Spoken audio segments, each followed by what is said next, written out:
மாணவர்கள் அனைவருக்கும் வணக்கம். நம்ம அகாடமிக் சார்பாக பார்த்தீங்கன்னா மாதம் கரண்ட் அஃபேர்ஸ் வந்து ப்ரொவைட் பண்ணிட்டு வரோம். அந்த வகையில் 2026 ஜனவரி மாதத்துக்கான கரண்ட் அஃபேர்ஸ் தான் இந்த வீடியோவில் பார்க்க இருக்கிறோம். வாங்க ஒவ்வொரு கொஸ்டினாக பார்த்துடலாம். ஃபர்ஸ்ட் கொஸ்டின் பாருங்கள். NISAR, NASA, LUPEX, JAXA, TRISHNA, CNES, PROBA, ESA அப்படின்னு சொல்லி ஒரு 4 பொறுத்துக்கு மாதிரி கொடுத்துருக்காங்க. இந்த மாதிரி கேள்வியெல்லாம் கேட்பாங்களா அப்படின்னா லாஸ்ட் டைம் என்ன கேட்டிருக்காங்க அப்படின்னு பாருங்கள். செவ்வாய் கிரகத்தை ஆய்வு பண்ண அந்த மிஷன் எந்த நாடு அப்படிங்கிற மாதிரி பொறுத்துகளை கொடுத்து ப்ரீவியஸ் இயரில் டிஎன்பிசியில் கேட்டிருக்காங்க.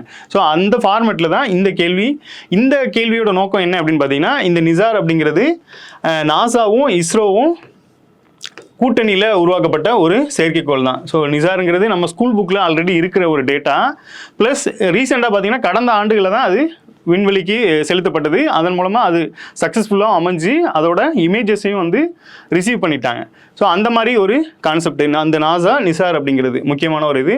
அடுத்து லூபெக்ஸ் அப்படிங்கிறது இது வந்து ஜாக்ஸா அப்படிங்கிறது யார் அப்படின்னு பார்த்தீங்கன்னா ஜாப்பனீஸோட ஸ்பேஸ் ஏஜென்சி தான் இந்த ஜாக்ஸா அப்படிங்கிறது. அதோட இதுதான் இந்த லூபெக்ஸ் அப்படிங்கிறது. லூபெக்ஸ் அப்படின்னா இந்த நிலவு சார்ந்து பண்ணக்கூடிய ஆய்வு பேர் தான் இந்த லூபெக்ஸ் அப்படிங்கிறது. அப்புறம் ட்ரிஷ்னா அப்படிங்கிறது இந்த சிஎன்இஎஸ் அப்படிங்கிறது என்ன அப்படின்னு பார்த்தீங்கன்னா பிரான்ஸோட ஒரு நிறுவனம், பிரான்ஸோட ஒரு விண்வெளி நிறுவனம் தான் இந்த சிஎன்இஎஸ் அப்படிங்கிறது. அடுத்து இஎஸ்ஏ தெரியும், யூரோப்பியன் ஸ்பேஸ் ஏஜென்சி, அதுதான் இஎஸ்ஏ அப்படிங்கிறது. ஸோ இவங்களோட இதுதான் இந்த ப்ரோபா அப்படிங்கிறது. ஸோ இதெல்லாம் தனியாகவும் பண்ணியிருக்கலாம், இஸ்ரோவோட கூட்டணியோடையும் பண்ணியிருக்கலாம் அப்படிங்கிறது தான் இதோட நோக்கம். ஸோ இது நானுமே கரெக்டாக தான் இருக்குது. ஸோ இந்த மாதிரிலாம் கேட்டிருக்காங்க அப்படிங்கிறது தான் இந்த கேள்வியோட வெளிப்பாடு.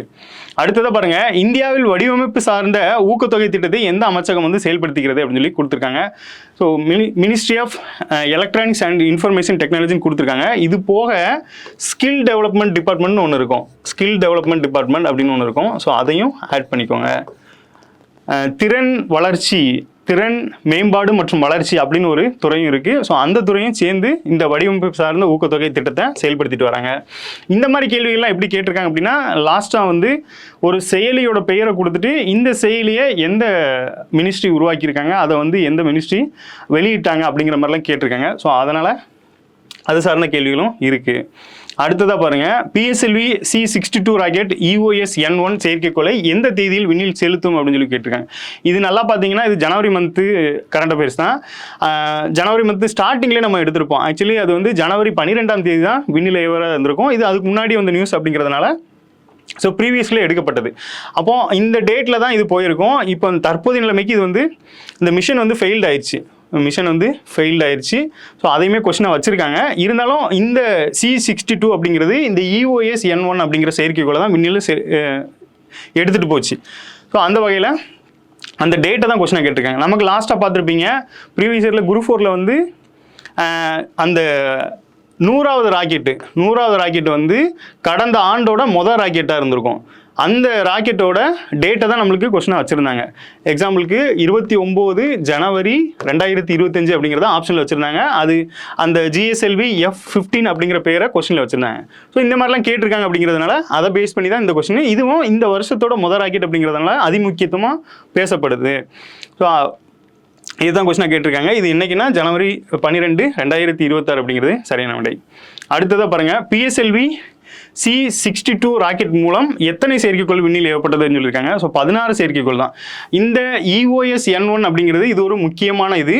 அது போக 15 செயற்கைக்கோள் வந்து இந்த இதில் இருந்திருக்கும். ஸோ 16 அப்படிங்கிறது தான் சரியான விடை, 19 கிடையாது. 16 அப்படிங்கிறது சரியான விடை. அடுத்ததாக பாருங்கள், யூமேஜின் 2026 சம்மிட் இஸ் ஆர்கனைஸ்டு பை அப்படின்னு சொல்லி கேட்டிருக்காங்க. யூமேஜின் அப்படிங்கிற அந்த 2026 உச்சி மாநாட்டை ஏற்பாடு செய்பவர்கள் யார் அப்படின்னு பார்த்தீங்கன்னா தகவல் தொழில்நுட்பம் மற்றும் டிஜிட்டல் சேவைகள் துறை தான் இதை ஏற்பாடு செஞ்சுருக்காங்க. இதுவும் அதே மாதிரி தான், அந்த செயலி மாதிரி தான் இந்த மாநாட்டை வந்து யார் ஏற்பாடு செஞ்சாங்க அப்படின்னு சொல்லி கேட்டிருக்காங்க. ஸோ இதுதான் சமீபத்தில் நடந்த மாநாடு தான் இது. இந்த ITNT ஹப் அப்படின்னு இருக்கு பார்த்தீங்களா, இது ப்ரீவியஸ் இயரில் 2A மெயின்ஸில் என்ன கேள்வி கேட்டிருந்தாங்கன்னா அதை கொஸ்டினாக கொடுத்து இது எந்த நிறுவனத்தோட உருவாக்கப்பட்டது அப்படின்னு சொல்லி கேட்டிருந்தாங்க. ஸோ அண்ணா யூனிவர்சிட்டி அப்படிங்கிறது ஆன்சரில் இருந்துச்சு. ஸோ இந்த மாதிரிலாம் கேட்டிருக்காங்க அப்படிங்கிறது தான் இதுக்கானது. ஸோ இது சார்ந்த ஒரு கேள்வி இருக்குது, வாங்க பார்த்துடலாம். அடுத்ததாக பாருங்கள், ஜனவரி 26 26 ஐஐடி மெட்ராஸில் எந்த சூப்பர் கம்ப்யூட்டிங் வசதி திறந்து வைக்கப்பட்டது அப்படின்னு சொல்லி கேட்டிருக்காங்க. Which super computing facility was inaugurated in IIT Madras? நமக்கு நல்லா தெரியும் ஐஐடி மெட்ராஸ் பற்றி. அவங்க புதுசாக நிறைய இன்னோவேட்டிவாக கண்டுபிடிச்சிட்டு வருவாங்க. ஸோ அந்த கண்டுபிடிப்புகளை வச்சு இது எந்த ஐஐடி கண்டுபிடிச்சாங்க அப்படின்னு சொல்லி ஆப்ஷனில் நம்மளுக்கு ப்ரீவியஸில் நிறைய கொஸ்டின் கேட்டிருக்காங்க. அந்த வகையில் இந்த சூப்பர் கம்ப்யூட்டிங் வந்து எந்த நிறுவனத்தோட ஐஐடின்னு கொஸ்டினில் கொடுத்துட்டு அதுக்கு பேர் என்னன்னு கேட்டிருக்காங்க. ஸோ பரம் சக்தி அப்படிங்கிறது. இன்னொன்று மத்திய லெவலில் ஒன்று கண்டுபிடிச்சிருப்பாங்க. அதையும் இதே மாதிரி தான், அந்த பரம் அப்படிங்கிற மாதிரி தான் வரும். ஸோ இதுவும் பரம் சக்தி அப்படிங்கிறது தான் கொடுத்துருக்காங்க. ஸோ ஐஐடி சார்பாக கண்டுபிடிக்கப்பட்ட இந்த சூப்பர் கம்ப்யூட்டரோட பேர் தான் இந்த பரம் சக்தி. இந்த சூப்பர் கம்ப்யூட்டரு, குவாண்டம் கம்ப்யூட்டரு இதெல்லாம் வந்துச்சுன்னா கொஞ்சம் பார்த்து வச்சுக்கோங்க. ஏன்னா சமீபத்தில் பார்த்தீங்கன்னா சூப்பர் கம்ப்யூட்டர், குவாண்டம் கம்ப்யூட்டர்லாம் ரிலேட்டடாக கேட்டுட்டு இருக்காங்க. இந்த குவாண்டம் அப்படின்னு பார்க்கும்போது இந்த குவாண்டம் சயின்ஸ் ஃபிசிக்ஸில் இந்த குவாண்டமுக்கு தான் பார்த்தீங்கன்னா நோபல் பிரைஸே கிடச்சிருக்கு. அப்போ தற்போத டெக்னாலஜியில் வளர்ந்துட்டு வர்றது, அப்புறம் ஃபியூச்சர் டெக்னாலஜி அப்படிங்கிற மாதிரி கான்செப்டில் கேள்விகள் எழுப்பணும்னா இந்த மாதிரி கூட எழுப்பலாம் அப்படிங்கிறது தான். ஸோ சூப்பர் கம்ப்யூட்டிங், குவாண்டம் கம்ப்யூட்டிங்லாம் பார்த்து வச்சுக்கோங்க. அடுத்ததாக பாருங்கள், இஸ்ரோ வந்து ஜனவரி 12, 2026 அன்று PSLV C62 ராக்கெட்டை ஏவ உள்ளது அப்படின்னு சொல்லி கொடுத்துட்டாங்க. இது DRDOவால் உருவாக்கப்பட்ட EOS N1 அப்படிங்கிற செயற்கைக்கோளுடன் மேலும் 15 பிற செயற்கைக்கோளையும் சுமந்து செல்லும் அப்படின்னு சொல்லிட்டாங்க. இப்போ இந்த EOS N1 அப்படிங்கிறது இந்த ராக்கெட்டை பொறுத்தளவில் முக்கியமான ஒரு செயற்கைக்கோள். ஏன்? DRDOவால் இது உருவாக்கப்பட்டிருக்கு. சமீபத்தில் பார்த்துருப்பீங்க, இந்த பஹல்காம் தாக்குதல் நடந்திருக்கும். அதுக்கு இந்தியா பதிலடியாக கொடுத்தது தான் இந்த ஆப்ரேஷன் சிந்தூர் அப்படிங்கிறது. இந்த ஆப்ரேஷன் சிந்தூரில் பார்த்தீங்கன்னா இந்த DRDO அவங்களோட பங்களிப்பு, அப்புறம் வந்து நம்ம சேட்டலைட்டோட பங்களிப்பும் அதிகமாக இருந்திருக்கும். இந்த GPS மூலமாக அந்த மாதிரிலாம் இருந்ததுனால, டெக்னாலஜி வந்து நம்மகிட்ட நிறைய இருந்ததுனால அவங்கள நம்ம ஈஸியாக தாக்க முடிஞ்சிச்சு. அந்த மாதிரி ஒரு பர்பஸ்க்காக தான் இந்த DRDOவால் அனுப்பப்பட்டிருக்கு இந்த EOS அப்படிங்கிறது. லாஸ்ட்டாக கார்கில்லே பார்த்தீங்க அப்படின்னா, கார்கில்ல அந்த சிக்னல்ஸ் இல்லாமல் தான் நிறைய வீரர்களை நம்ம இழந்திருப்போம். அந்த மாதிரி இல்லாமல் இப்போ தற்போது வந்து விஞ்ஞான வளர்ச்சி வளர்ந்துட்டு இருக்கு அப்படிங்கிறது தான் இதன் மூலமாக காட்ட வராங்க. ஆக்சுவலி இந்த மிஷன் வந்து ஃபெயில்டாக இருந்தாலும் அதில் உருவாக்கப்பட்ட அந்த செயற்கைக்கோள் வந்து முக்கியமான செயற்கைக்கோளாக பார்க்கப்படுது. இரண்டும் சரிதான். அடுத்ததாக பாருங்க, இந்தியாவின் முதல் குவாண்டம் கம்ப்யூட்டிங் கிராமம் எங்கே அமையப்பட உள்ளது அப்படின்னு சொல்லி கேட்டிருக்காங்க. India's first quantum computing village will be set up in அப்படின்னு சொல்லி கேட்டாங்க. என்னன்னா அமராவதியில் தான். அமராவதி எங்கே இருக்குது அப்படின்னு பார்த்தீங்கன்னா ஆந்திர பிரதேசோட முக்கியமான பகுதி. ஸோ அங்கே 3 தலைநகர் வச்சுருப்பாங்க. அதில் ஒன்று தான் இந்த அமராவதி அப்படிங்கிறது. இந்த அமராவதியில் தான் பார்த்தீங்கன்னா இந்தியாவோட முதல் குவாண்டம் கம்ப்யூட்டிங் கிராமம் அது வந்து அங்கே அமைய இருக்கு. இதில் வந்து யாரெல்லாம் பங்கு கொள்கிற அப்படின்னு பார்த்தீங்கன்னா TCS, அப்புறம் வந்து IBM, அப்புறம் வந்து L&T, இந்த நிறுவனங்கள் எல்லாம் பார்த்தீங்கன்னா அந்த குவாண்டம் கம்ப்யூட்டிங் பர்பஸில் வந்து இணைய இருக்கிறாங்க. ஸோ இவங்கெல்லாம் சேர்ந்து தான் இந்த குவாண்டம் கம்ப்யூட்டிங் கிராமத்தை உருவாக்க இருக்கிறாங்க. இது இந்தியாவிலே முதன்முறையாக இருக்கிறதுனால முக்கியத்துவம் பெறுது. அமராவதி எங்கே இருக்குது அப்படின்னு பார்த்தீங்கன்னா ஆந்திர பிரதேசில் இருக்குது. அடுத்ததாக பாருங்க, செமிகண்டக்டர்கள், முக்கிய கனிமங்கள் மற்றும் செயற்கை நுண்ணறிவு ஆகியவற்றில் ஒத்துழைப்பை மேம்படுத்துவதற்காக பாக்ஸ் சிலிக்கா அப்படிங்கிற முன்மொழிந்த நாடு எது அப்படின்னு சொல்லி கேட்டிருக்காங்க. சமீபத்தில் செய்தித்தாளெல்லாம் பார்த்துருப்பீங்க, இந்த செமிகண்டக்டர் முக்கிய கனிமங்களுக்காக நிறைய அரசியல் செயல்பாடுகள் நடந்துட்டு இருக்கு. அந்த வகையில் ஒன்று தான் இந்த கிரீன்லாந்தை அமெரிக்கா கைப்பற்றும் விதமாக நிறைய முன்முயற்சிகள் எடுத்தாங்க. ஆனால் தோல்வியில் முடிஞ்சது. அது ஏன் அப்படின்னு பார்த்தீங்கன்னா, இந்த செமிகண்டக்டர்லாம் பார்த்தீங்கன்னா நிறைய இந்த எலக்ட்ரானிக் டிவைஸில் தான் செமிகண்டக்டர் தான் முக்கிய பங்காற்றுறது. அடுத்து பார்த்தீங்கன்னா இந்த வெஹிக்கிள்லாம் பார்த்தீங்கன்னா லித்தியம் வந்து முக்கியமானது இருக்குது. ஸோ இந்த முக்கிய கனிமங்கள் அப்படிங்கிற கான்செப்டை முன்முயற்சியை யார் எடுத்திருக்கா அப்படின்னு பார்த்தீங்கன்னா அமெரிக்கா தான் எடுத்திருக்காங்க. ஸோ அவங்க இந்த முக்கிய கனிமங்கள் சார்ந்த ஒரு முன்முயற்சியை வந்து அதுக்கு பேர் தான் இந்த பாக்ஸ் சிலிக்கா அப்படிங்கிறது. இதை யார்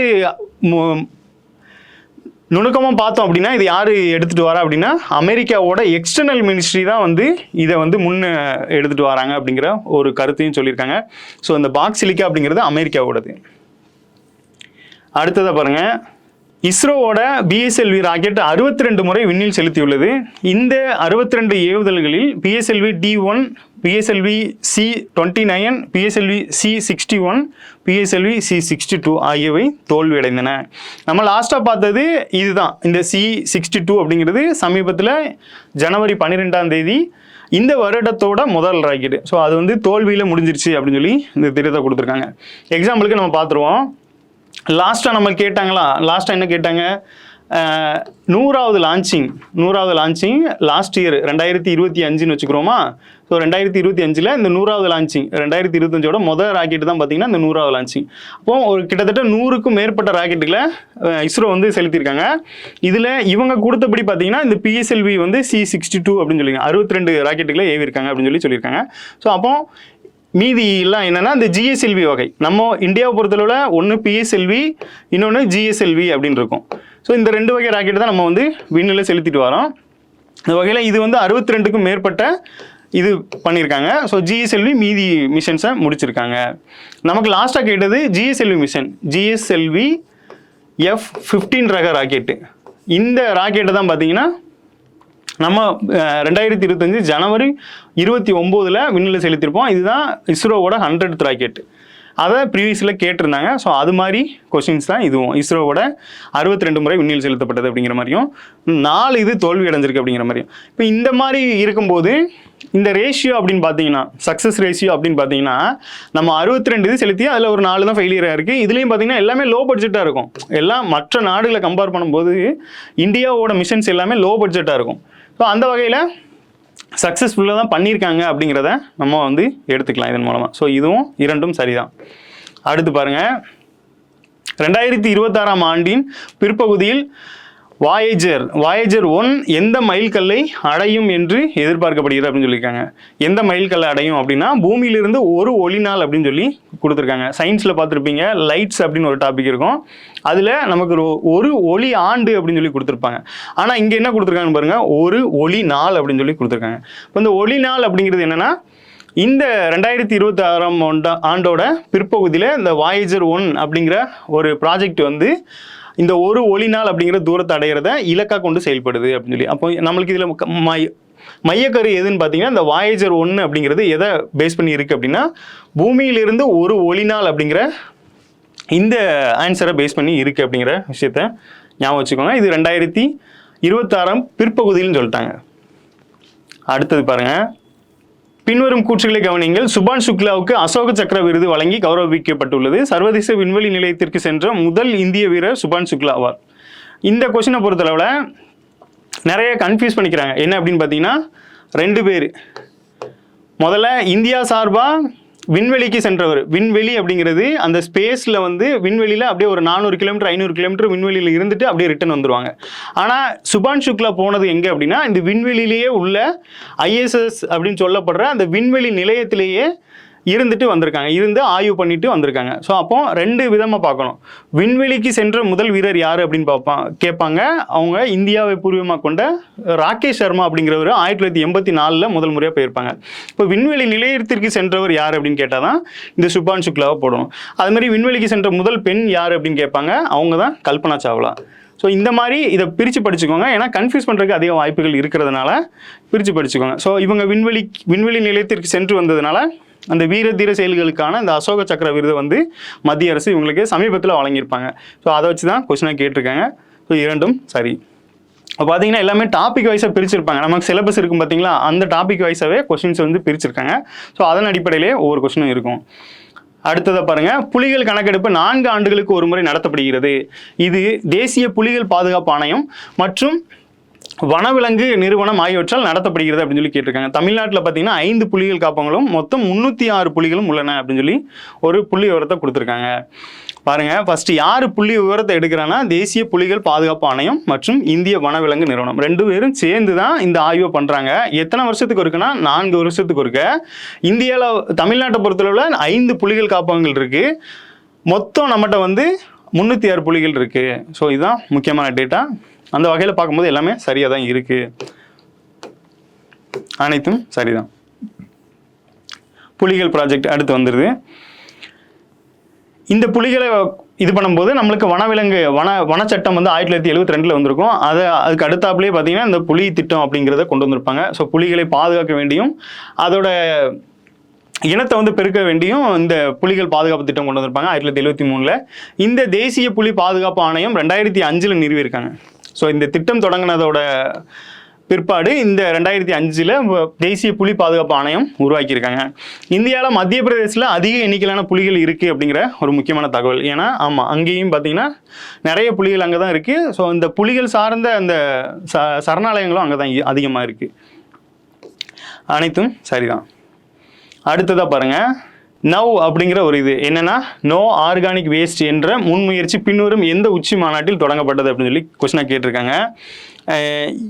யுனைடெட் நேஷன்ஸோட இந்த காலநிலை மாற்ற மாநாடு அப்படின்னு சொல்லுவாங்க, FCC COP30 அப்படின்னு சொல்லி கொடுத்துருக்காங்க. ஸோ இது சமீபத்தில் நடந்த ஒரு முக்கியமான மாநாடு. ஸோ அதில் தான் என்ன சொல்லியிருக்காங்க அப்படின்னு பார்த்துருங்க, நோ ஆர்கானிக் வேஸ்ட் அப்படிங்கிற ஒரு கருப்பொருளை சொல்லியிருக்காங்க. இந்த ஒரு முன்முயற்சி எடுத்திருக்காங்க. இப்போ ஆர்கானிக் வந்து வேஸ்ட் பண்ணக்கூடாது, அது வந்து எந்த விதத்திலும் வேஸ்ட் ஆகிடக்கூடாது அப்படிங்கிற ஒரு முன்முயற்சியை யார் எடுத்திருக்கா அப்படின்னா இந்த COP30 மாநாட்டில் நிறுவனம் எடுத்திருக்காங்க. இந்த இருக்குது பார்த்தீங்கன்னா இந்த COP28 அப்படிங்கிறது.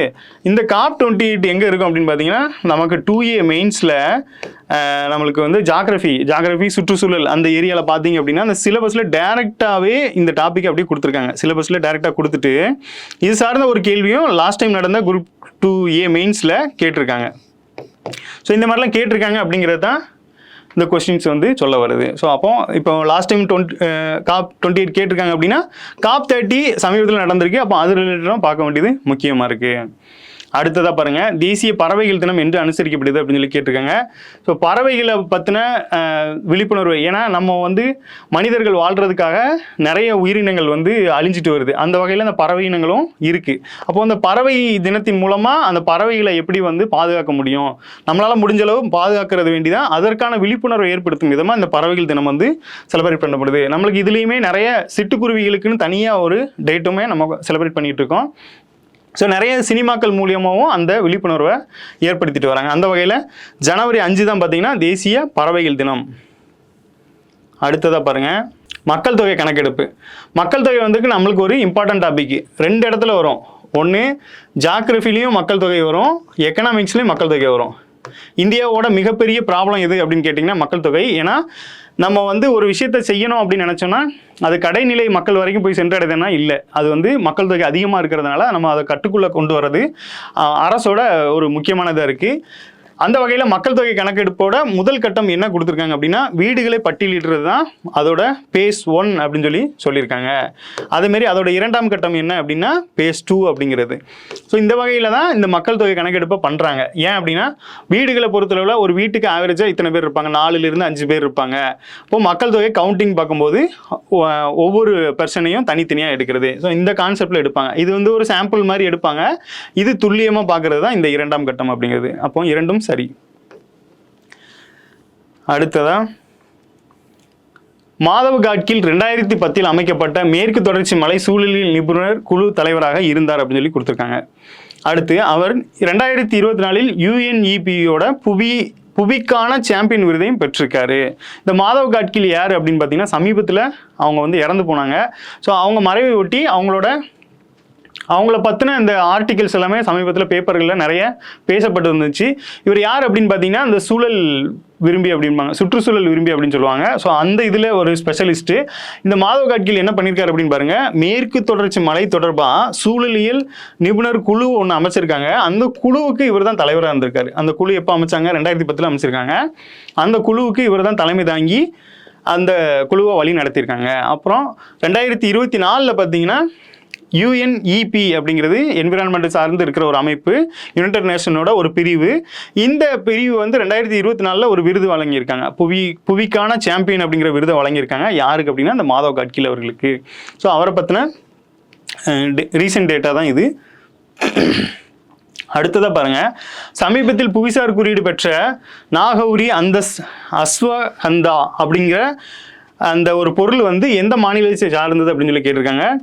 புவிசார் குறியீடை பொறுத்தளவில் இந்திய அரசு வந்து 2047 அப்படி அந்த வருஷத்தை இலக்காக கொண்டு செயல்பட்டு இருக்காங்க. ஸோ 10,000க்கும் மேற்பட்ட பொருட்களுக்கு வந்து புவிசார் பெறணும் அப்படிங்கிற மாதிரி ஒரு இலக்கை வந்து வச்சு மத்திய அரசு செயல்பட்டுருவாங்க. இந்த புவிசார் குறியீடு மூலமாக அந்த பொருளோட தன்மைகள் உயருது, அந்த இடத்துல ஜியாகிரபிக்கலாக வணிகம் வந்து பெருகும், அதன் மூலமாக நாட்டோட வளர்ச்சியும் உயரும் அப்படின்னு நம்பப்படுது. இந்த வகையில் ரீசெண்டாக கொடுக்கப்பட்ட இந்த நாகௌரி அஸ்வகந்தா அப்படிங்கிறது எந்த மாநிலத்தை சார்ந்ததுன்னா ராஜஸ்தான் மாநிலம். இந்த புவிசார் குறியீடை பொறுத்தவரை இப்போ நம்பர் 1 இருக்கிறது யார் அப்படின்னு பார்த்தீங்கன்னா உத்தரப்பிரதேஷ், நம்பர் 2 இருக்கிறது தமிழ்நாடு இருக்காங்க. ஸோ 74 பொருள் வரைக்கும் வாங்கி தமிழ்நாடு வந்து 2ஆம் இடத்துல இருக்காங்க. அடுத்ததாக பாருங்கள், இந்தியாவில் குழந்தை திருமணம் இல்லாத முதல் மாவட்டம். இந்த குழந்தை திருமணத்தை பொறுத்தளவில் இந்த எஜுகேட்டட் இதுன்னு சொல்லுவாங்க. ஸோ விழிப்புணர்வு இல்லாத மாநிலங்களில் இந்த மாதிரி குழந்தை திருமணம் அதிகமாக நடக்கும் அப்படிங்கிற மாதிரி சொல்லியிருக்காங்க. ஸோ அந்த குழந்தை திருமணத்தை பொறுத்தளவில் இந்த டிஸ்ட்ரிக்டில் வந்து குழந்தை திருமணமே இல்லை அப்படின்னு சொல்லி சமீபத்தில் ஒரு அறிவிப்பை வெளியிட்டிருக்காங்க. இந்த சத்தீஸ்கர் மாநிலத்தில் இந்த பலோட் அப்படிங்கிற மாவட்டம், இந்த பலோட் மாவட்டத்தில் பார்த்தீங்கன்னா குழந்தை திருமணமே இல்லை அப்படிங்கிற ஒரு அறிவிப்பை வெளியிட்டிருக்காங்க. அடுத்ததாக பாருங்கள், தமிழ்நாடு அரசு 2021 மற்றும் 25க்கு இடைப்பட்ட காலத்தில் மாநிலம் முழுவதும் 100 புதிய வனப்பகுதிகளை பாதுகாக்கப்பட்ட காடுகளாக அறிவித்துள்ளது. இந்த அறிவிப்புகள் தமிழ்நாடு வனச்சட்டம் 1882 பிரிவு 16 கீழ் வெளியிடப்பட்டுள்ளன அப்படின்னு சொல்லி கொடுத்துருக்காங்க. தமிழ்நாடு அரசு வந்து ரீசெண்டாக ஒரு அறிவிப்பு வெளியிட்டிருக்காங்க. என்ன சொல்லியிருக்காங்கன்னா, ஆல்ரெடி நம்மகிட்ட பாதுகாக்கப்பட்ட காடுகள் நிறைய இருந்தாலும் ஒரு 100 பாதுகாக்கப்பட்ட காடுகளை எடுத்து முன்முயற்சியாக அதை பாதுகாக்கணும் அப்படிங்கிற மாதிரி சமீபத்தில் ஒரு அறிவிப்பை எப்போனா இந்த காலகட்டத்துக்குள்ளே 2021-25 காலகட்டத்துக்குள்ளே வந்து ஒரு முன்முயற்சி எடுத்திருக்காங்க. இது எதன்படி எடுத்திருக்காங்க அப்படின்னு பாருங்கள். நம்ம பிரிட்டிஷ் காலத்திலேயே தமிழ்நாடு வனச்சட்டம்னு ஒன்று இருக்குது. 1882 இந்த சட்டம் இயற்றப்பட்டிருக்கு. இதில் பிரிவு 16 என்ன சொல்லியிருக்காங்க அப்படின்னா, இந்த மாதிரி ரிசர்வ் ஃபாரஸ்ட்டை உருவாக்குறதுக்கான வழிமுறைகளை இதில் சொல்லியிருப்பாங்க. இப்போ ஒரு சட்டமுமே பார்த்தீங்கன்னா புத்தக வடிவில் இருக்கும். ஸோ ஒரு பேஜஸுமே ரொம்ப முக்கியம். அந்த வகையில் இந்த பிரிவு 16 இந்த பாதுகாக்கப்பட்ட காடுகளை அறிவிக்கிற மாதிரி ஒரு அறிவிப்பை சொல்லியிருப்பாங்க. அதன்படி வந்து இந்த அறிவிப்பை 100 புதிய வனப்பகுதி, ஆல்ரெடி நம்மகிட்ட ரிசர்வ் ஃபாரஸ்ட் இருந்தாலுமே புதுசாக 100 புதிய வனப்பகுதியிலே பாதுகாக்கப்பட்ட காடுகளாக அறிவித்துள்ளது அப்படின்னு சொல்லியிருக்காங்க. ஸோ இரண்டும் சரிதான். அடுத்ததாக பாருங்கள், இந்தியாவின் நீர் மனிதன் என்று அழைக்கப்படுவர் யார் அப்படின்னு சொல்லி கேட்டிருக்காங்க. நீர் மனிதன் யார் அப்படின்னு பார்த்தீங்கன்னா, இந்த ராஜேந்திர சிங் அப்படிங்கிறவர் தான் நீர் மனிதன். ஏன்னா நம்மளை பார்த்துருப்போம், மரங்களின் மனிதர், அப்புறம் வந்து காடுகளின் மனிதர், இந்த மாதிரிலாம் நிறைய பேரில். இந்த மரங்களின் மனிதர் யார் அப்படின்னா இந்த அம்மா தான், சாலு மரடா திம்மக்கா அப்படிங்கிறவங்க, கர்நாடகா மாநிலத்தை சேர்ந்தவங்க. இவங்க சமீபத்தில் தான் மறைந்தாங்க. இவங்க பார்த்தீங்கன்னா அந்த மரங்களை வந்து அந்த ஸ்டேட்டில் நிறைய நட்டு அது சம்மந்தமாக விழிப்புணர்வுலாம் ஏற்படுத்தியிருக்காங்க. 104 வயசு ஆன இந்த அம்மா வந்து இப்போ சமீபத்தில் தான் இறந்து போனாங்க. இவங்க மரங்களின் தாய் அப்படின்னு சொல்லி அழைக்கப்படுறாங்க. இந்த ஜாதவ் பயங் அப்படிங்கிறவர் காடுகள் சம்மந்தமாக நிறைய விழிப்புணர்வை ஏற்படுத்தியிருப்பாங்க. இப்போ சிப்கோ மூவ்மெண்ட் பார்த்துருப்போம். இந்த மாதிரி வகையில் இந்தியாவோட நீர் மனிதர் அப்படின்னு சொல்லிடுறாங்க. ஸோ ஆற்று நீரோட சேமிப்பு வேண்டி நிறைய விழிப்புணர்வுகளை ஏற்படுத்தியிருப்பாங்க. அந்த வகையில் இந்த ராஜேந்திர சிங் அப்படிங்கிற மாதிரி அவர் தான் பார்த்தீங்கன்னா இந்தியாவோட நீர் மனிதன் அழைக்கப்படுறாரு.